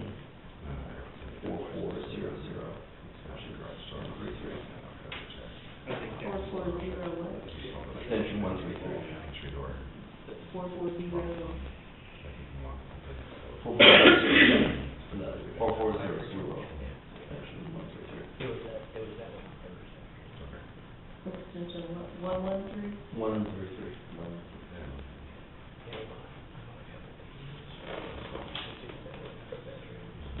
So we at least should, discuss it briefly.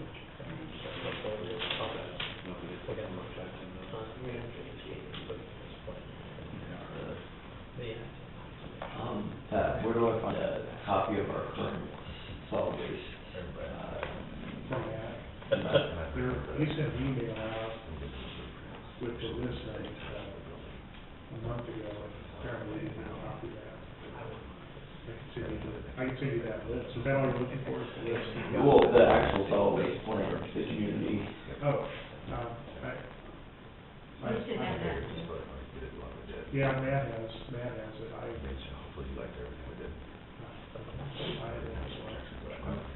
Thanks,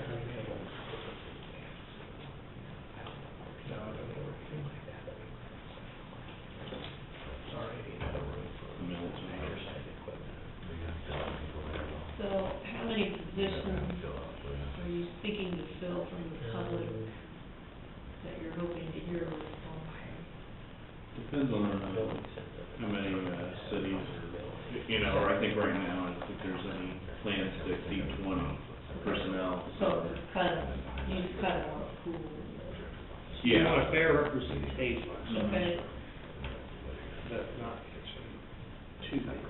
Exactly, yeah. okay, so that actual number is yet to be determined. Correct. It depends on the response, like if you know, the city doesn't necessarily have to designate a person to be on there, so that'd be up to their choosing. Yeah, it's not an obligation, this is the Correct. state statute that they have to do that.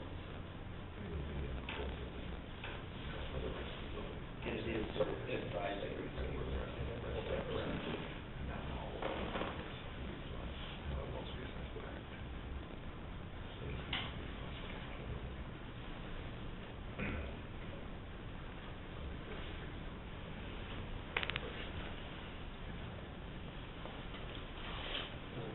You can tell here from the Story National Association, we got 26, so they use their jobs, For the committee? No, for the center. Okay. 40? Already? For a solid waste committee? What's that? That would be manageable. 40 Just people. need to give them a shift, what they really need to know, is they need to, what I found interesting, I went out there to sit, or, you know, spend part of the day, just watching, and they need, some people need to see what goes on out there. At the Atchison transfer station? Yeah. Yeah, you know, we go out there once in a while on Saturdays, and quite a bit of activity out there. Yeah. Well, I was there right before Christmas, and they said, wait till after Christmas. It really gets hectic. And I noticed Effingham, when they were, the last couple of days, they've been really full.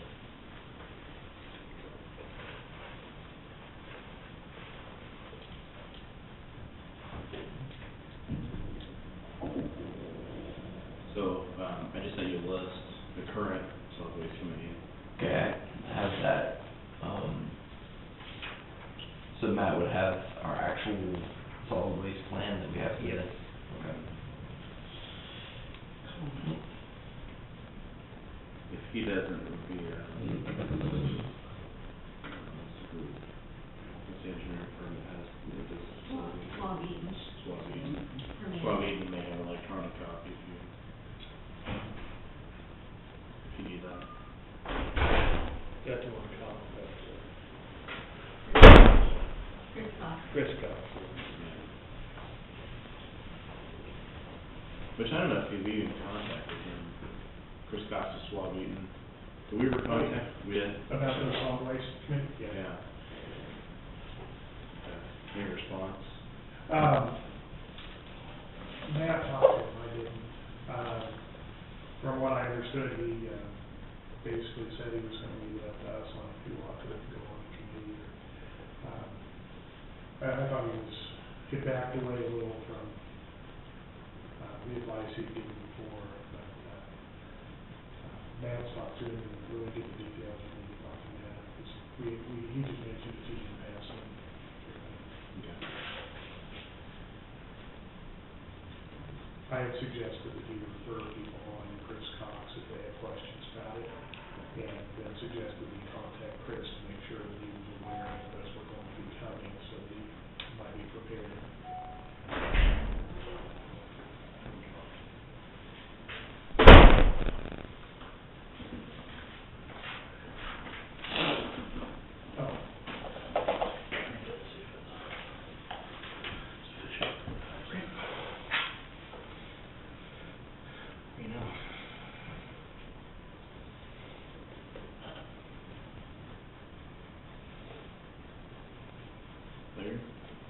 Do you have something?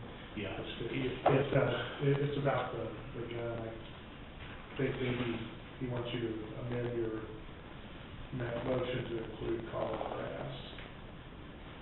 Other than that, it's fine. I will assume that my motion will include call or ask. Second. All in favor, signify by saying aye. You can sign. Oh, I need some.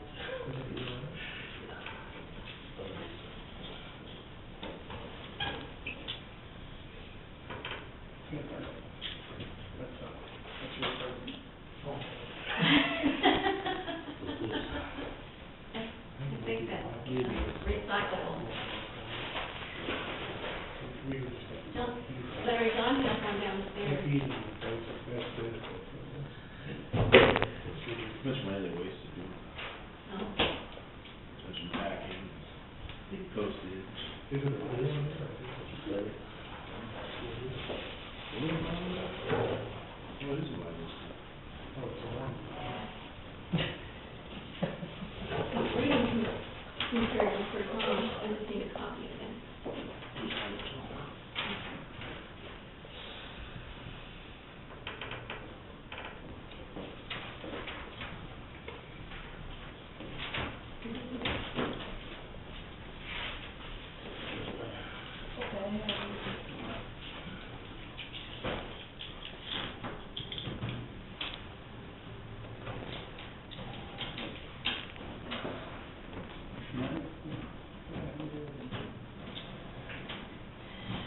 The ground is covered with snow along Admiral Boulevard. I guess they found one, I'm not sure who found it. December 23rd. Nobody called the family, notified them, so around that unit.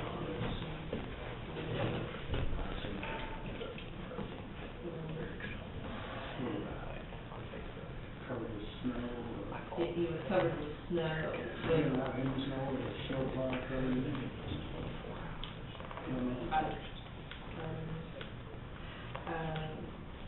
By the time he came back up here, this was New Year's Eve, shortly, I guess as soon as they called Mr. Taylor for from the funeral, home went down at night, and they'd already done an autopsy, literally about 8 weeks to determine the exact cause of death. He had identification on him. The protocol, they had probably go start. Not yet. This is a combination of things. For a number of things. So I guess they ruled out, any obvious, most clearly. He's cremated. That's trying to care here, I need to get to. Before we hear when you're talking to Brent. Depends on what we're discussing. I don't know. Brent? Yes. I'm sorry. We need, Cathcart hearing. Yes. Into, do we need him here present? No, it's just, this is very simple, it's just an invoice question. Okay, go ahead. You're right.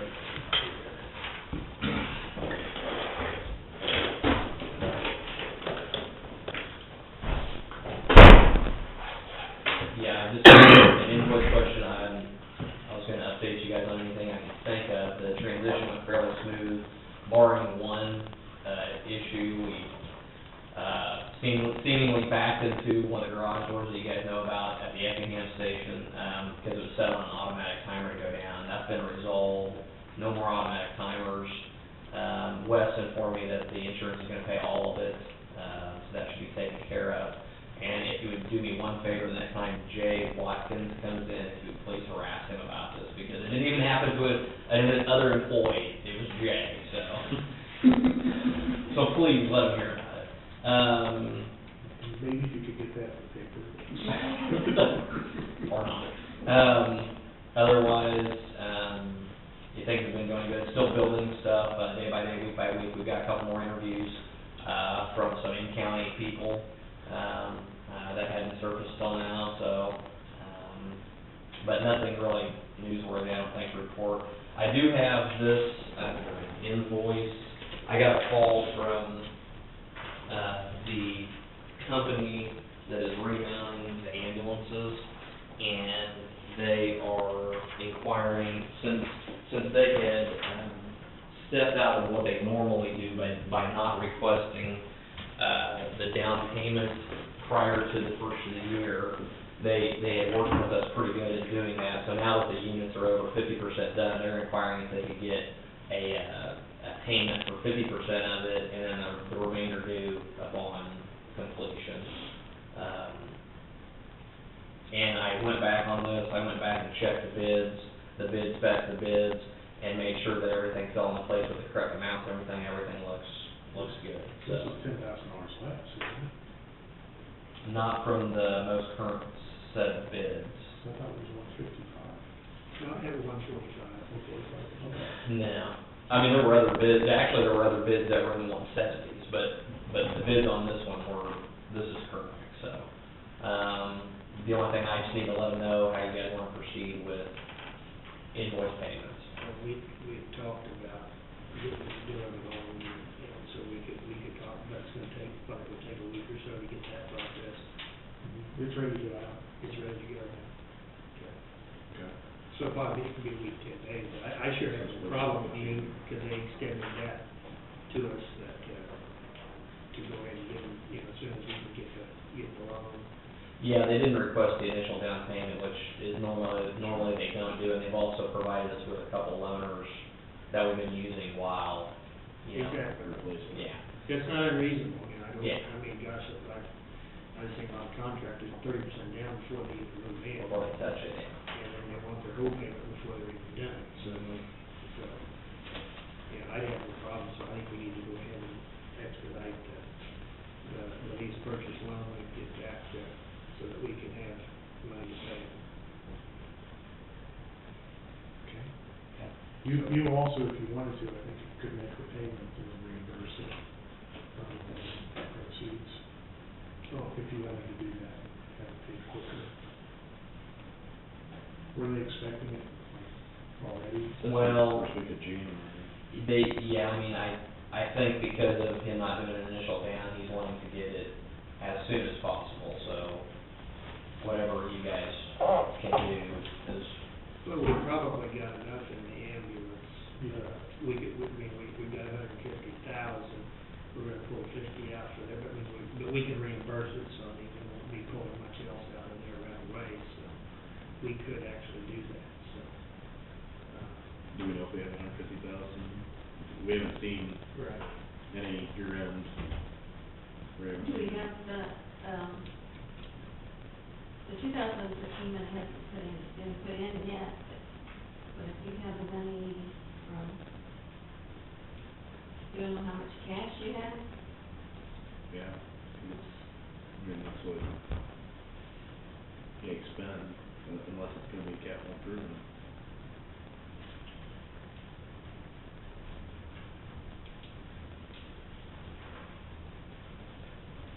Can you reimburse that?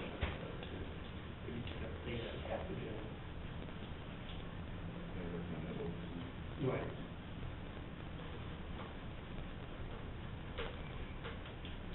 We've got money in capital general, it's just gonna be in each different departments. Right now, it looks like cash in general is there at 49,000. Outlay or? It's cash, that's what we have in it right now. But it's not without, that's not the tax, it's the current tax. Which, I think January 20th is when the distribution comes in. Price adjust, we take it out of, general, and we reimburse it back. Yes. Do we need them to get a purchase agreement, do we need to, how do we want to? Yeah, we need to do a purchase order. Do you have one of those forms? From the county? Yeah. I can email you one. You want me to email it to you? You want me to, Well, I mean, I we're can gonna do start this at the post one. office? Since I have it on here, I'll just make one up. If you want me to email you, if mine can, Sure. so that you. Yes, that'd be great. And do I have your email? It's on the card, but if you need it, let me know, I'll get you. Okay.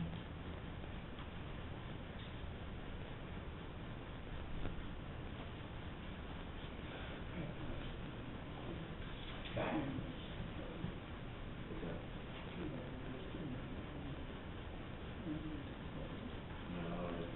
I assume you probably, he was inquiring about lists of employees that are working for you, but, we initially talked about like having, like monthly or quarterly, like updates from you, maybe. You want employees included in that? I'd like to. Okay. No, Mhm. fine. We can. Personal information. Sure. So I'm going off. Yeah, we can get you a current roster Okay. for the service. And, yeah, and we've got a couple more, interviews this week for Green County people that have seen the surface, so. Have they said anything to us? We'd like to have like a ribbon fed setting. We'd like to have a ribbon celebration ceremony at the station. Sometime you guys be, I think, West and I was going to be talking to you about Okay. sometime here. I know he did something for the previous EMS service that was out there. Are you talking about something new for? Yeah, just to Okay. have an open house and. That'd be great. The station, thanks for the station, I mean, the improvements to that have been exceptional. The crew really appreciate it, it's improved morale, it's great. We have kind of taken the ball and ran with it.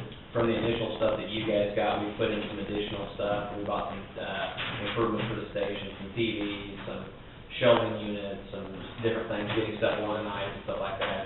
The Effingham station's really coming together very nicely, so. Yeah, let me know when you'd like to do something, and we sure will. We have. I coordinate, we'll probably try to coordinate West. that through West. Okay. Because I know that there's a ladies group or two there, I think that group that you. Yeah, met talk to with, them. that They probably want to come over and see it, wouldn't they? You bet. Okay. They're gonna mix the cookies and tarts, I think. Well, good deal.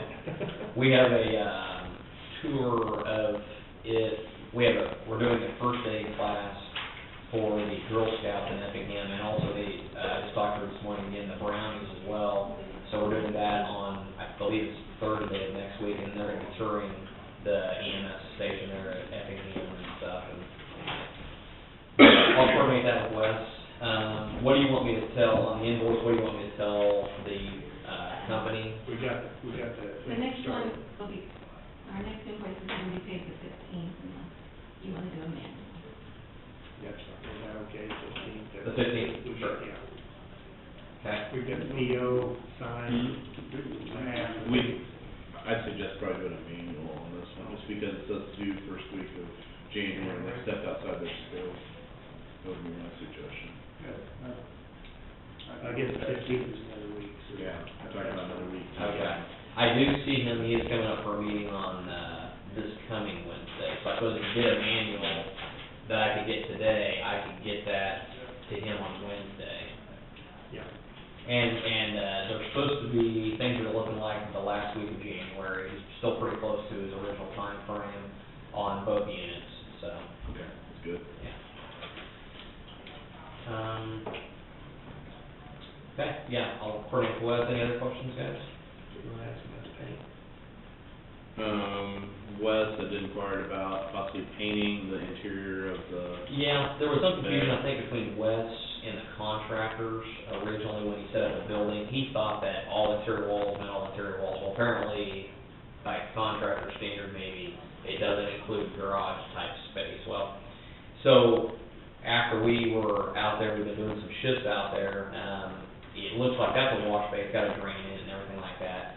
But with the boards that are on it now, I mean, I wouldn't use it as a wash bay for nothing, because it's just gonna hurt the inside of the wall. So really, he said you guys approved some, waterproof paint for it and things like that, and we'll be happy to get some crews together and put the labor into it, to make it what we need it to be, and then he's gonna talk to maintenance and then seal the perimeter, right? And I think it would be great. And I need to talk to some other guys and see what they recommend, whether they recommend, going up so high, or since that's a pretty tight space, doing the whole thing. Well, I think either one of them, paint the whole thing. Paint the whole thing, you guys are okay with that? I still think the long term, you want to be looking at if that's gonna be used that much, that we need to find that with some of that plastic, or especially in the border. I know we used to use that kind of stuff, people use it in their coffee and stuff, I mean, it cleans, it's a white, I can't remember what they call it, but it's a shower, kind of a shower. Would you rather do that now than invest the money in paint? That's what I'm thinking. Or do you? Well, that's what I'm wondering, what the difference in cost might be. I don't know that answer. Joe will probably be able to give you some idea. He's probably going out there, I think, to assess it before he does anything on it. Joe Bonner, I mean, that's. That's amazing, okay.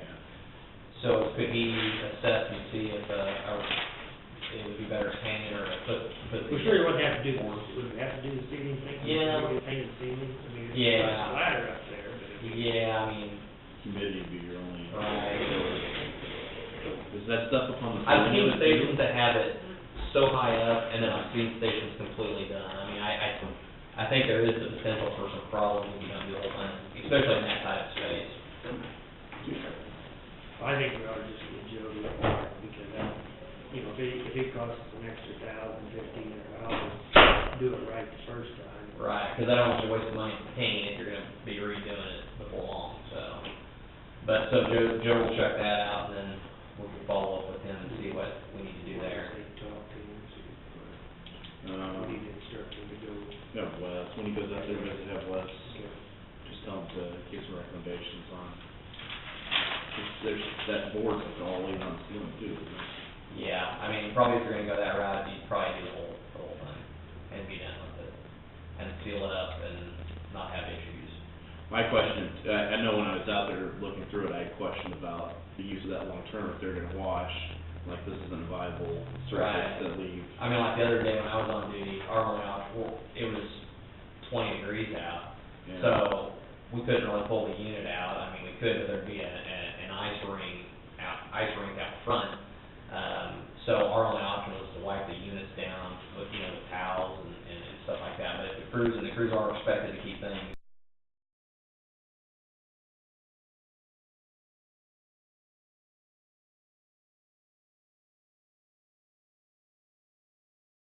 very clean station, ambulance-wise, things like that. If we're expecting them to do it, then, yeah, they need someplace where they can wash it. So, Okay.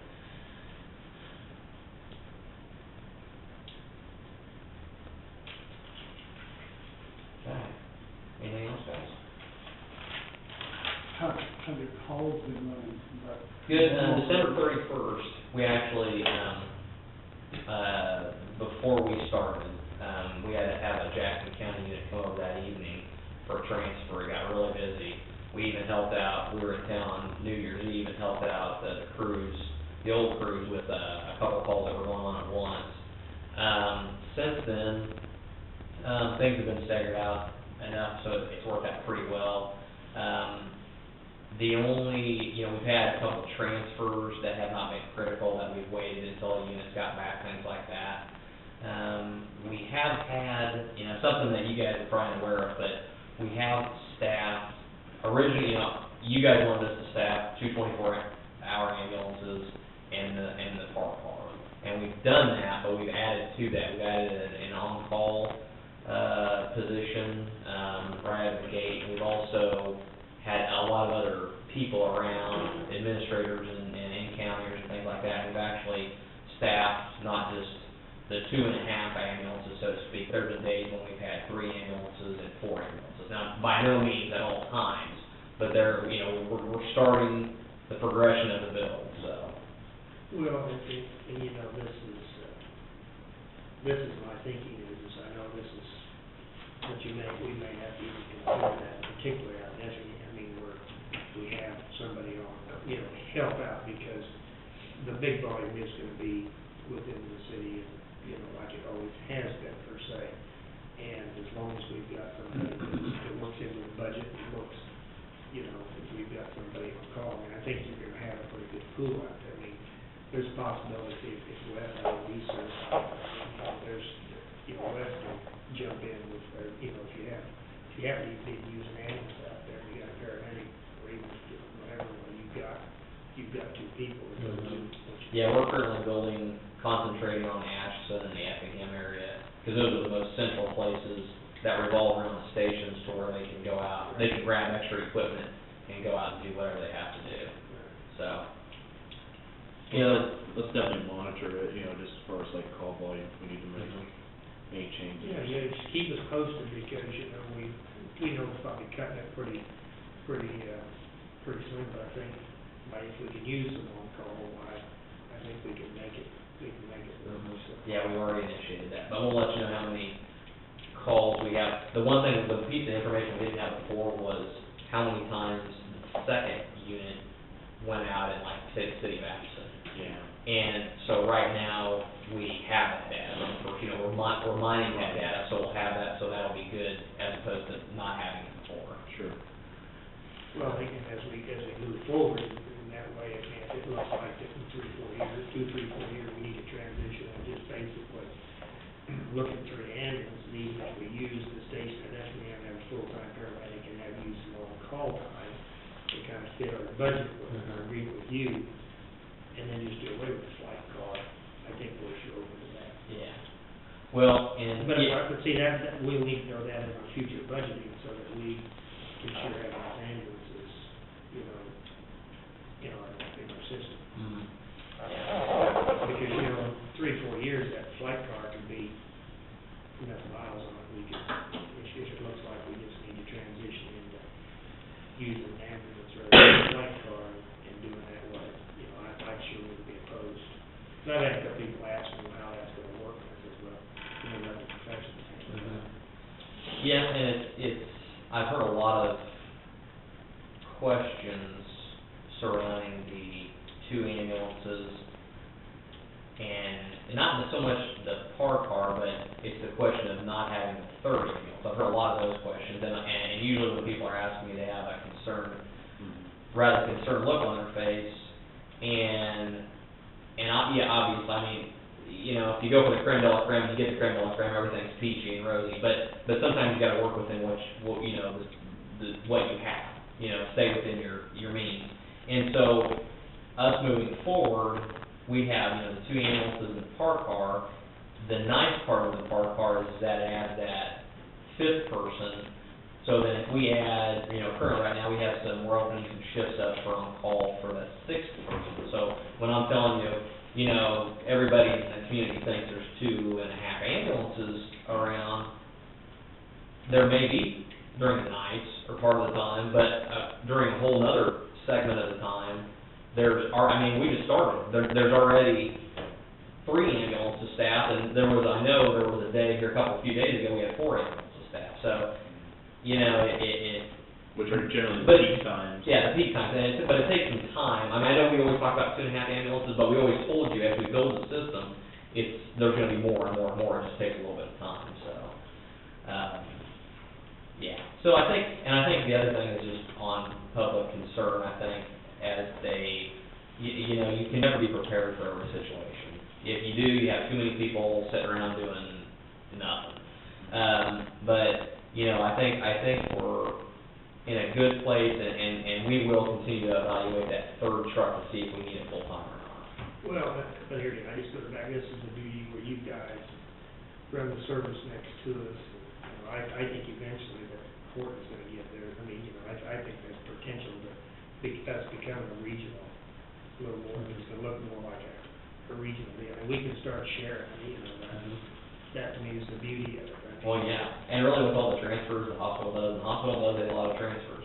The nice part about, the huge nice part about it is that regional concept is kind of already in effect. We have a policy now that, and they've been used, it's been modified, but the hospital is using a version of it before where if they didn't have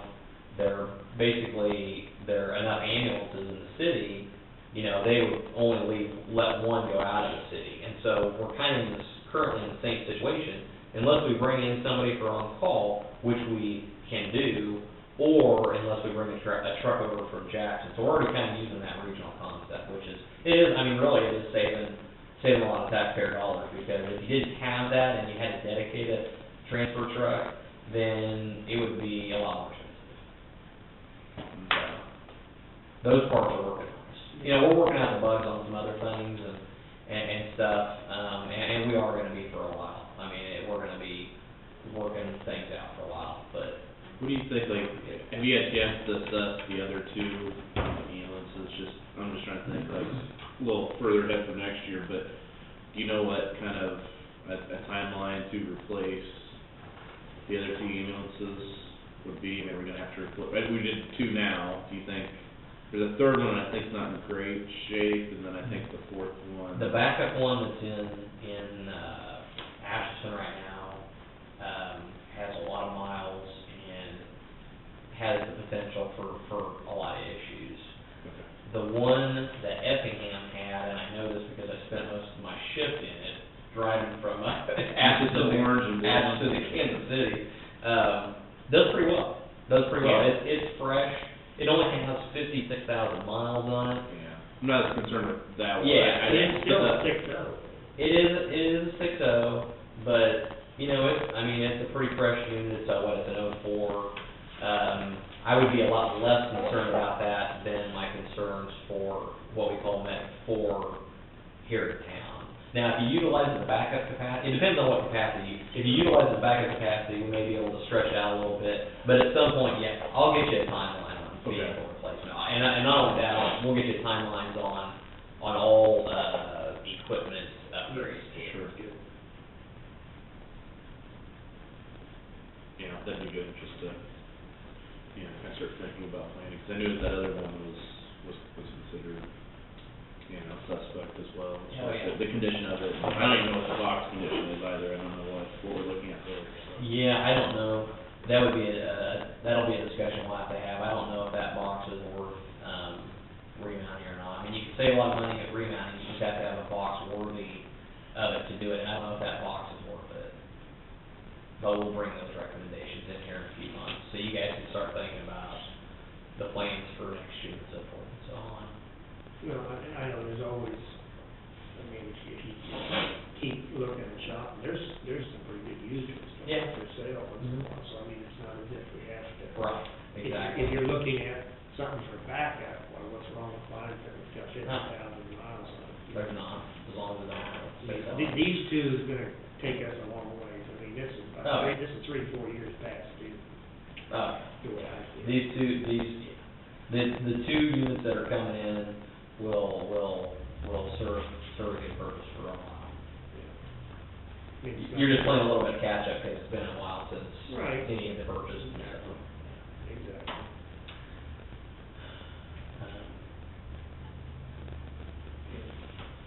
Well, as two, this is ongoing, but I think the ultimate,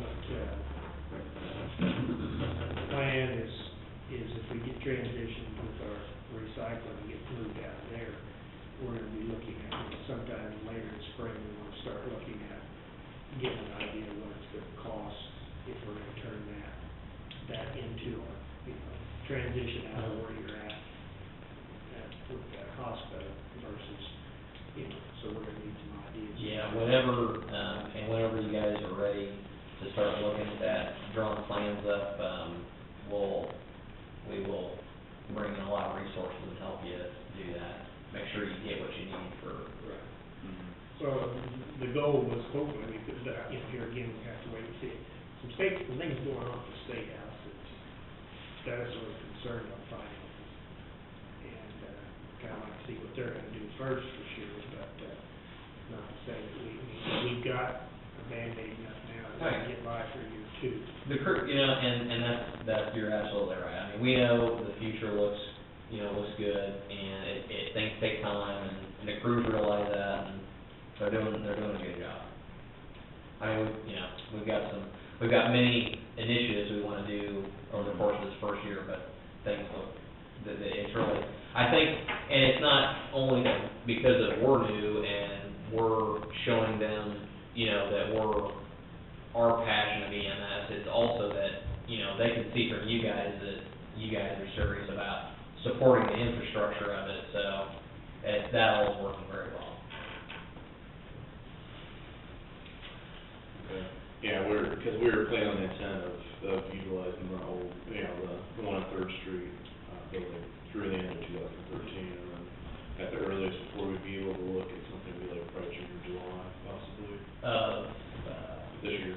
This year. Well, And, oh, starting to plan. Start, We probably don't want to start the plan, because as we go into budget, I mean, then we want to see. when would you actually start doing work on it? We could, June, July. June or July, okay.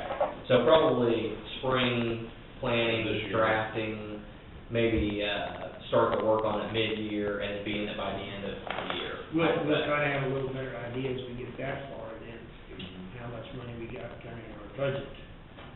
To work with. To work with left, I mean, because it's kind of like one of the things we have to kind of do it in pieces, and, you know, or even work out a deal with the contractor, if we pay half of it down, half of it next year's budget, because I'm sure it's gonna cost probably twice as much, because I think the way it goes through, I mean, there's not really much of a. Yeah, then we put a. Well, it's quite a bit bigger than. It's They bigger, have to, it's bigger, but I mean, you're talking about, we're gonna have to put in, you know, I mean, and it's not equipped with the shower, you know, we got rough plumbing and. I haven't been in the rest of the building. Actually, I've been in the rest of the does have building, shower. Does it have a shower? Oh, yeah, shower and rescue. Rescue building does. Yeah, the rest of the building's fine. But I mean, it's still. They did say something about maybe the septic Yeah. system Yep. would not support a It's not even a septic, it's a tank. crew. Yeah, it's not even a septic system, really. Because you basically have probably, you know, 3 to 4 people there all the time, so. Yeah. I'm not sure why it was put in like that. That needs to be, something needs to be changed. Well, at the time, they didn't, they needed that much. See. Right. It's probably what I would do. It is a nice location for, you know, obviously it'll be further to the northern part of the city, but it is a great location for the rest of the county. I mean, for being, you know, for getting to the rest of the county. Mhm. I mean, you're close access to 73 highway. All the major highways. More center of town, yeah. I mean, it's just the north part that used to have the ambulance so close that, they'll, you know, it'll be a little further away I from. don't think you'd have a problem with moving it from Third Street.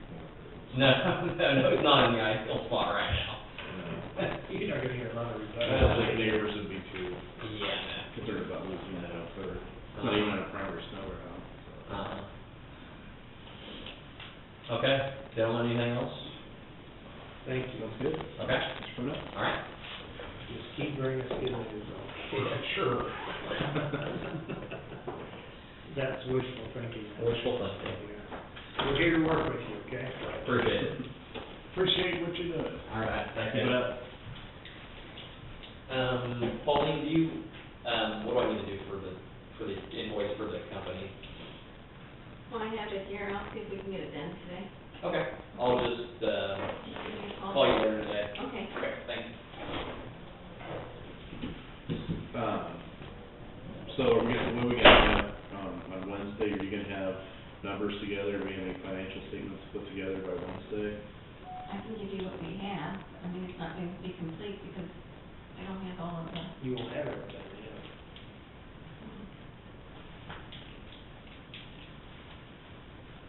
Chase will have, you have your spreadsheets.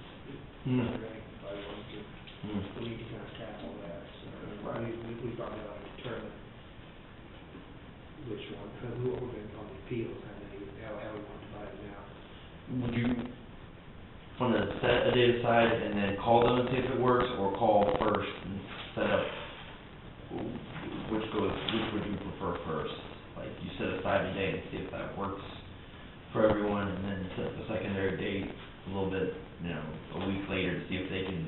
Well, I work think it in. earlier we kind of talked about, you know, if, you know, we're gonna kind of set the time and let them kind of either sign, you know, if we do the 22nd, are you gonna do something on the 23rd, do half of them each day?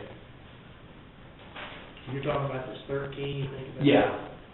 So we can do 6 or 7, I mean, so you're talking, 9, not more than an hour and a half, we shouldn't have to use more than an hour and a half maximum. Really shouldn't, other than, Maybe hold on 1 second.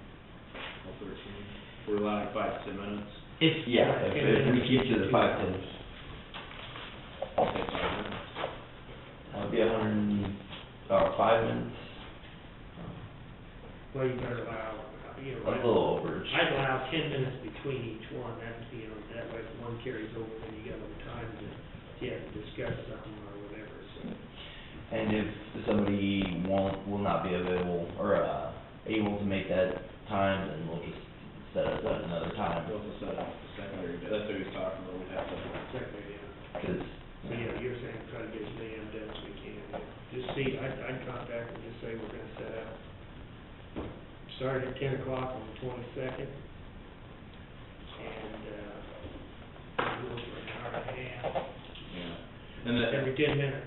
are there gonna be like explicit instructions on the hearing? Because the hearing's gonna be about their specific case, it's not gonna be. yeah, well, We're yeah, not discussing the policy.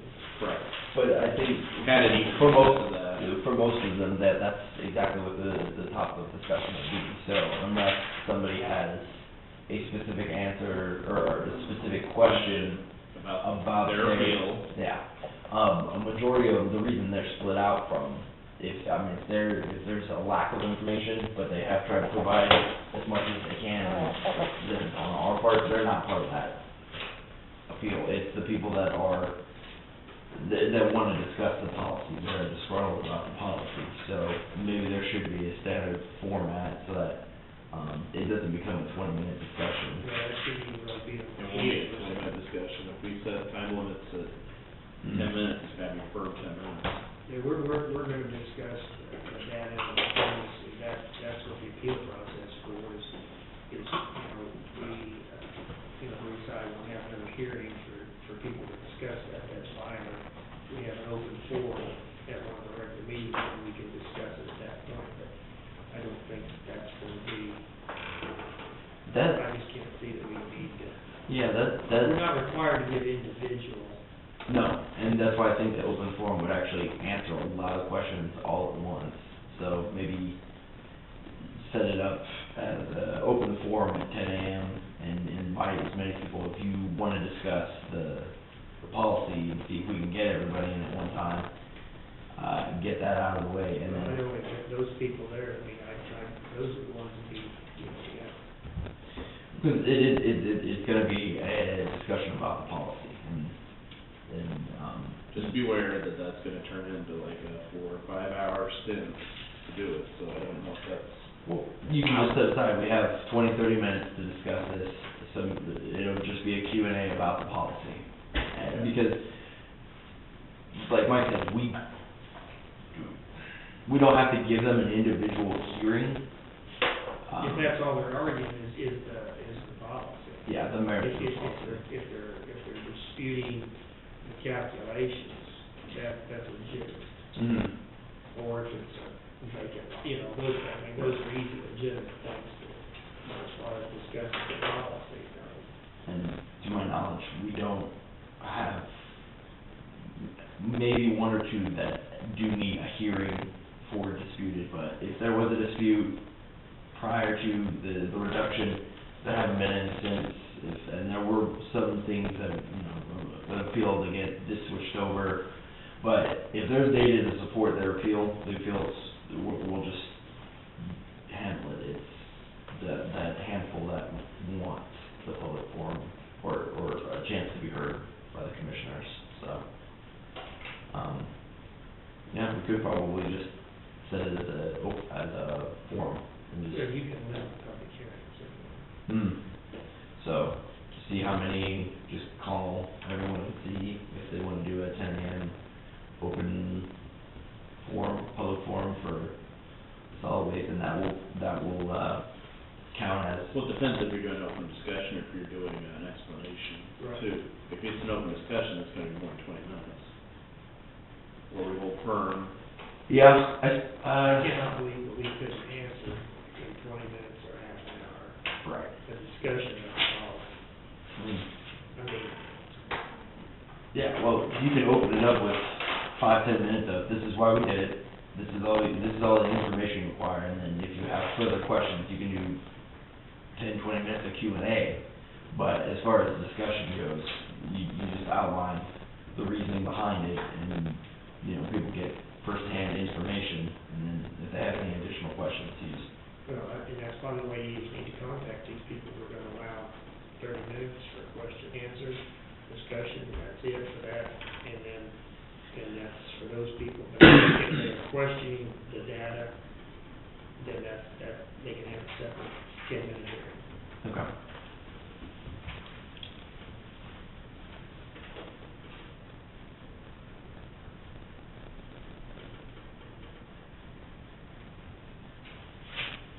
So what time is it gonna be at 9:15 or 10? No, we've got, well, On the 26th? The haulers are coming up at 9:15. Oh, that's right, you so said 10 o'clock. 10 o'clock, I'd say we set it from 10 to 10:30, and then if any of them have actual data appeals, then they can stay, and we'll address those individually. But here again, we need the documentation, your documentation.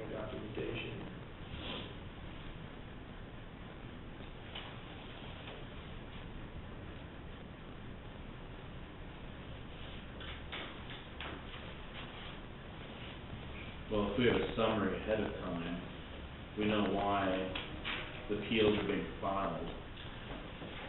What additional do we need, you know, I'm just trying to think, like, do we really need 10 per person? I mean, if we have the stuff ahead of time, as far as we know what the appeal is. I mean, we've provided, the summaries with, I guess, what these particular appeals are addressed at is, a lot of people are just disgruntled. They want an explanation. It's not necessarily as a policy summary, but they feel that there's, you know, questions that they want answered. So, a brief summary will be good, but it won't answer everybody's questions because... Well, it's not going to satisfy some of them anyway, as far as that goes. Right.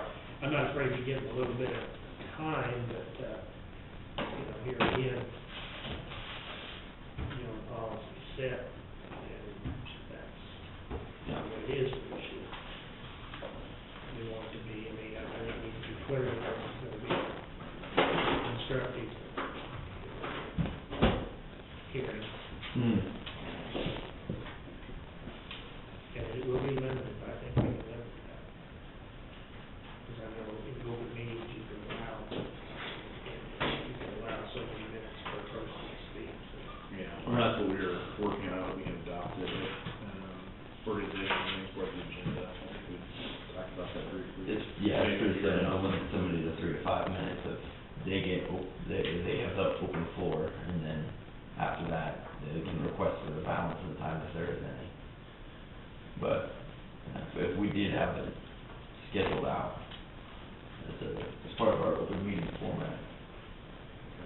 Yeah, I'd like to have it so that, you know, you can't always do it, but if you start off pretty stiff, I can tell you that they need to let us know immediately, you know, they need to be on the agenda.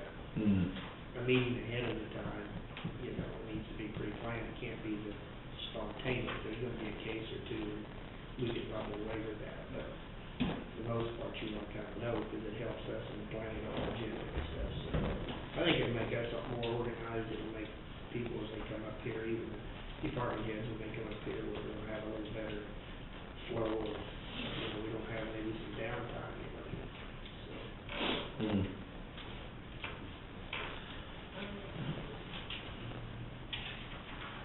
And Chase inquired about meeting with Melanie Tuttle, possibly even with, Pat Henderson, just had multiple questions, I'm sure it's going to be outside the scope of contractual, do you remember what she had indicated, or have you inquired with her?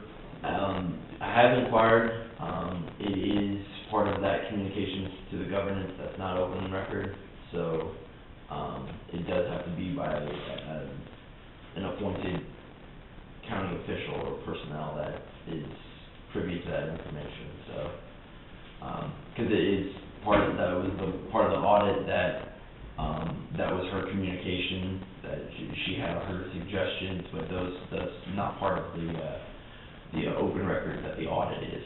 It's something separate, kind of like the suggestions box. And, she had a number of suggestions of, or inquiries that we still haven't, gotten to yet. Action. Yeah. And I think, they weren't very clear, because I think she was, trying to be polite, and keep things as, professional as possible, without, once you get into suggestions, there's that implication that we are or not doing stuff, so, or, we need a more direct answer as far as what we need to do to fix it, remedial action. How much time do you think you would need? She brought up, a number of points,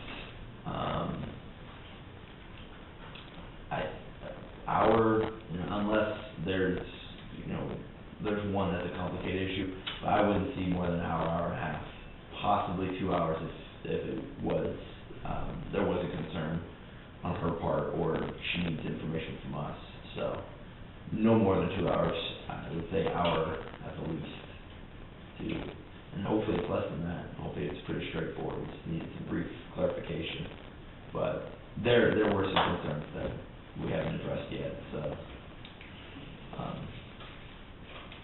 just making sure 2012 is done with, we don't have any residual issues.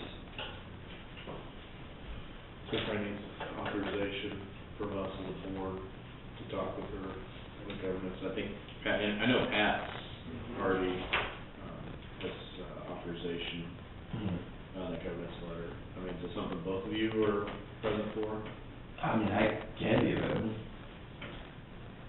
You want to see if you talking about us meeting with her, or No, I think it's Chase? Well, Jason and Pat. yeah, it's a not open session. Oh, I see, okay.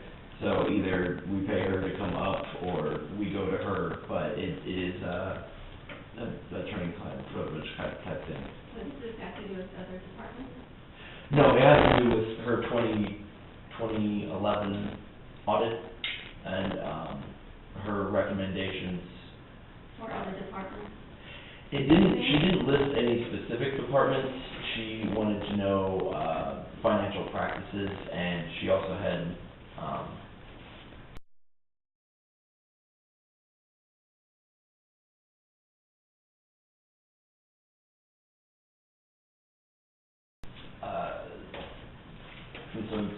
she wanted to get some things clarified for future audits. Is that included Not in in the, this one, or the? yeah, it was included with it, but it's not attached to the audit. It's the communication to the government, to the governing board. This is the letter.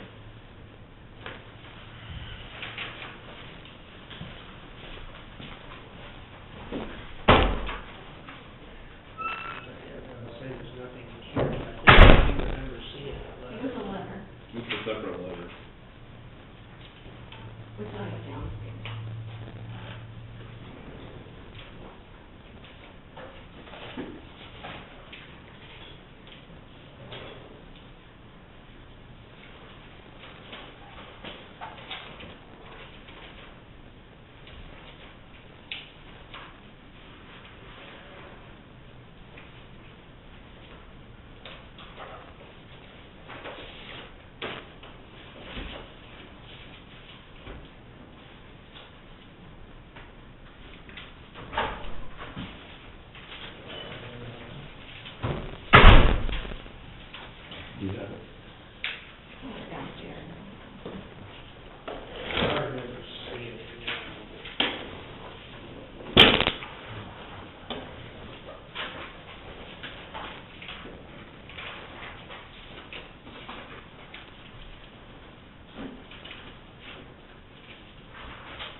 That's a hard copy.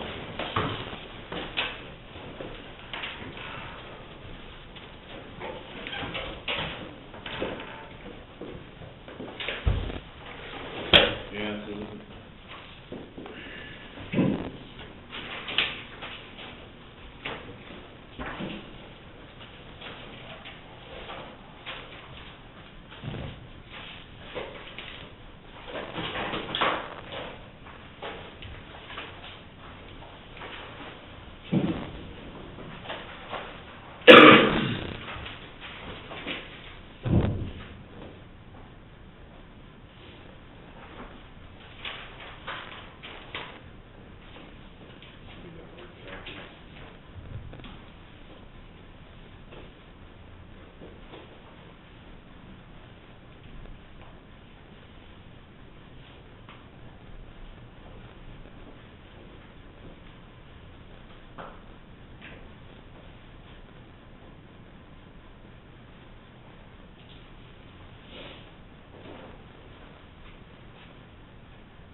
it'd probably be a good time to inquire when, what the timeline is for starting, and what they need before they start audits as well.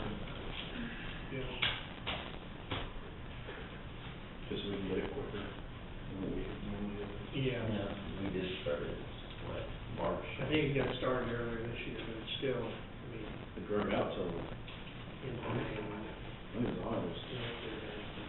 Yeah, it seems like that's we got the final. Mm-hmm.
Just your copy.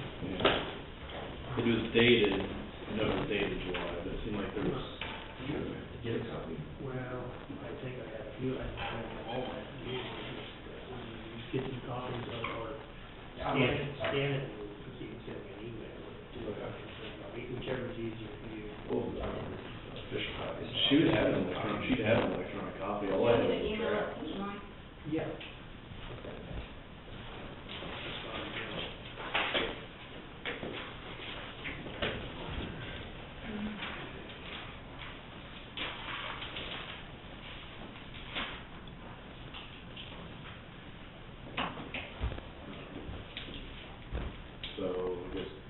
you can at least just contact her and see what, Yeah, see when she's available, see when Pat's available. And set up a time. Just either have her come up here, go there, or she goes to his office, or, you know, figure out a meeting, whichever's cheaper. I mean, there is a charge for her traveling.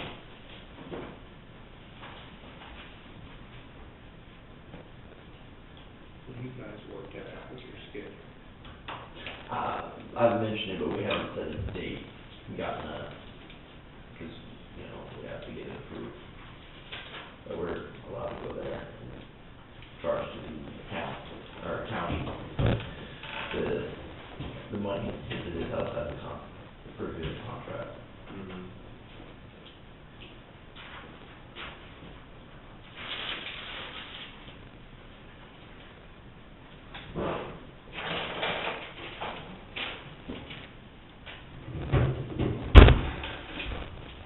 I'd say contact her and see what, talk with Pat and coordinate what their schedules are, give us an idea of what we're looking at.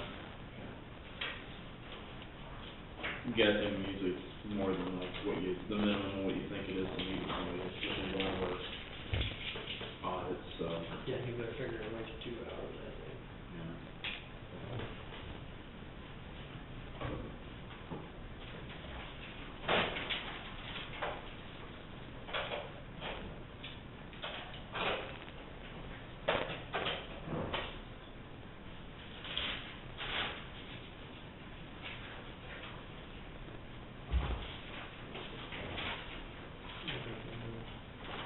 So, I'm gonna call the lake and tell them, see if they'll give me an estimate, I guess.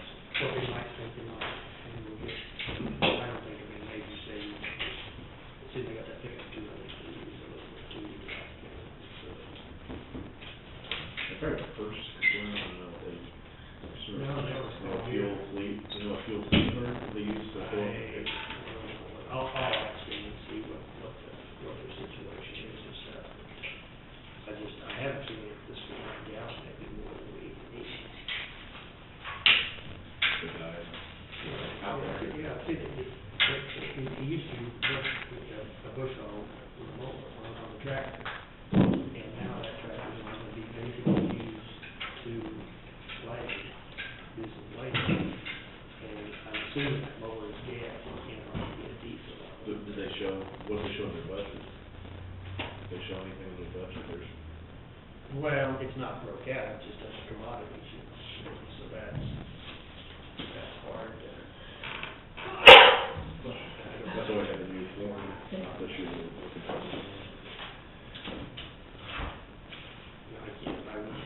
They may not even do it. But it's gonna be new for them, they won't have any idea probably how much that thing's gonna use. I may even have to call the dealer and see.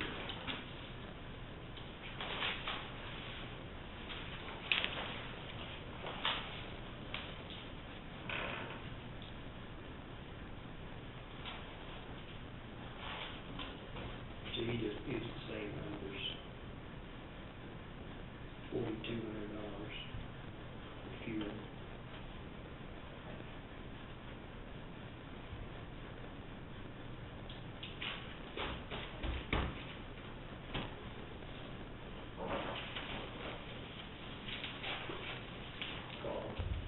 See what I can find out. See whether it's worth.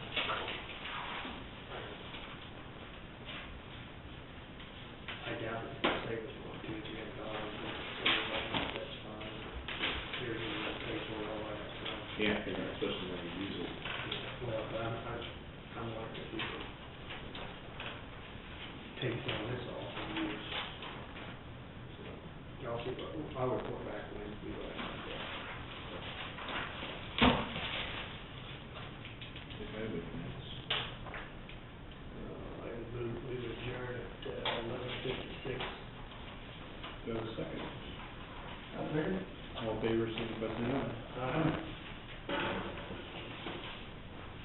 Well, you have that expense report, requisition sheet.